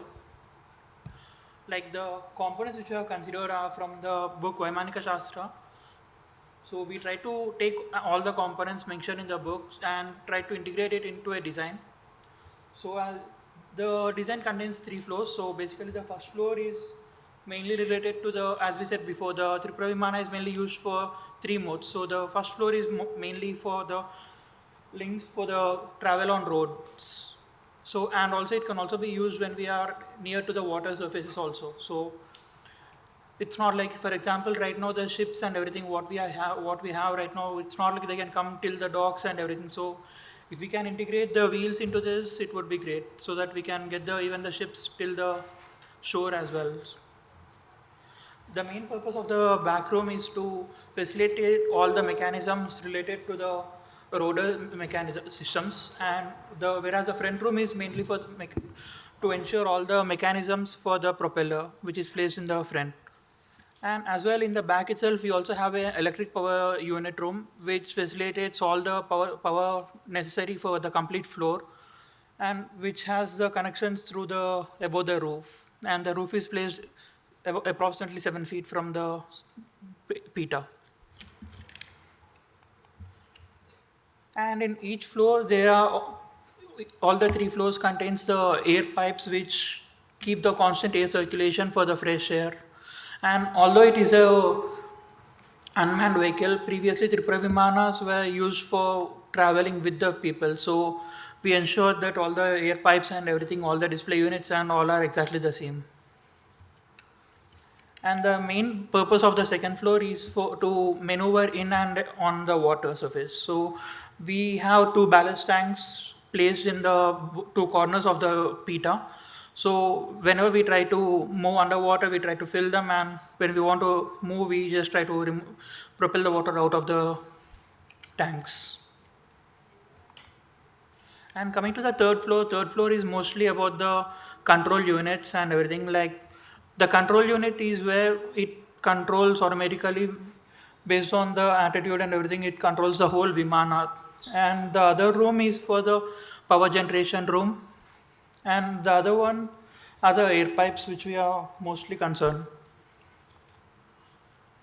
So coming to the assembly, we designed all the 3 floors separately, and we later try to integrate them, and using few features we try to close. And coming to the simulations part, since we didn't consider all the lohas exactly, but we tried to consider the closest ones. So we took 3 materials and we tried to apply the pressure like as the same amount of pressure what the Vimana would be facing if it is underwater up to 5 kilometers. So according to that, we tried to simulate for all the 3 materials.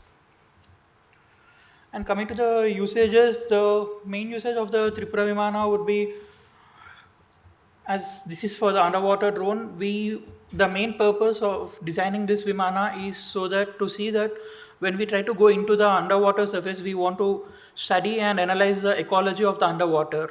So that is the main usage of the Vimana for what we have considered. Because this is not the Tripura Vimana, but this is the Tripura Vimana which we are using it as an underwater drone with the modern technologies. So it is not the exact model of the Tripura Vimana. So in the future, in the future, it would be great if we could come up with the materials that have been used in the Tripura Vimana, because the lohas and everything are, we could say that we have never seen the materials or anything. It's state of the art, we can say that as, because a material which can be used in all the 3 areas, like when we are in the air, we want the material to be as light as possible so that we can have free motion in the air. Whereas when we are in the water, we want it to be as heavy as possible so that we can maneuver, we can go as depth as we can. So having a material which can be used in both the areas would be like state of the art. So it would be great if, like, we are trying to do the research for the future papers, we want to try to do the research on the materials if possible. And we are also trying to integrate all the components which I have mentioned before into the original model and do a scaled down version of it in the future paper. So coming to the conclusion, with the help of all the data and everything we have considered, like all the simulation results, I think with the 3 materials which I have taken, this is the best material as of now. And before I get into the lohas and everything, as of now what I have, I think this is the best material out of the 3.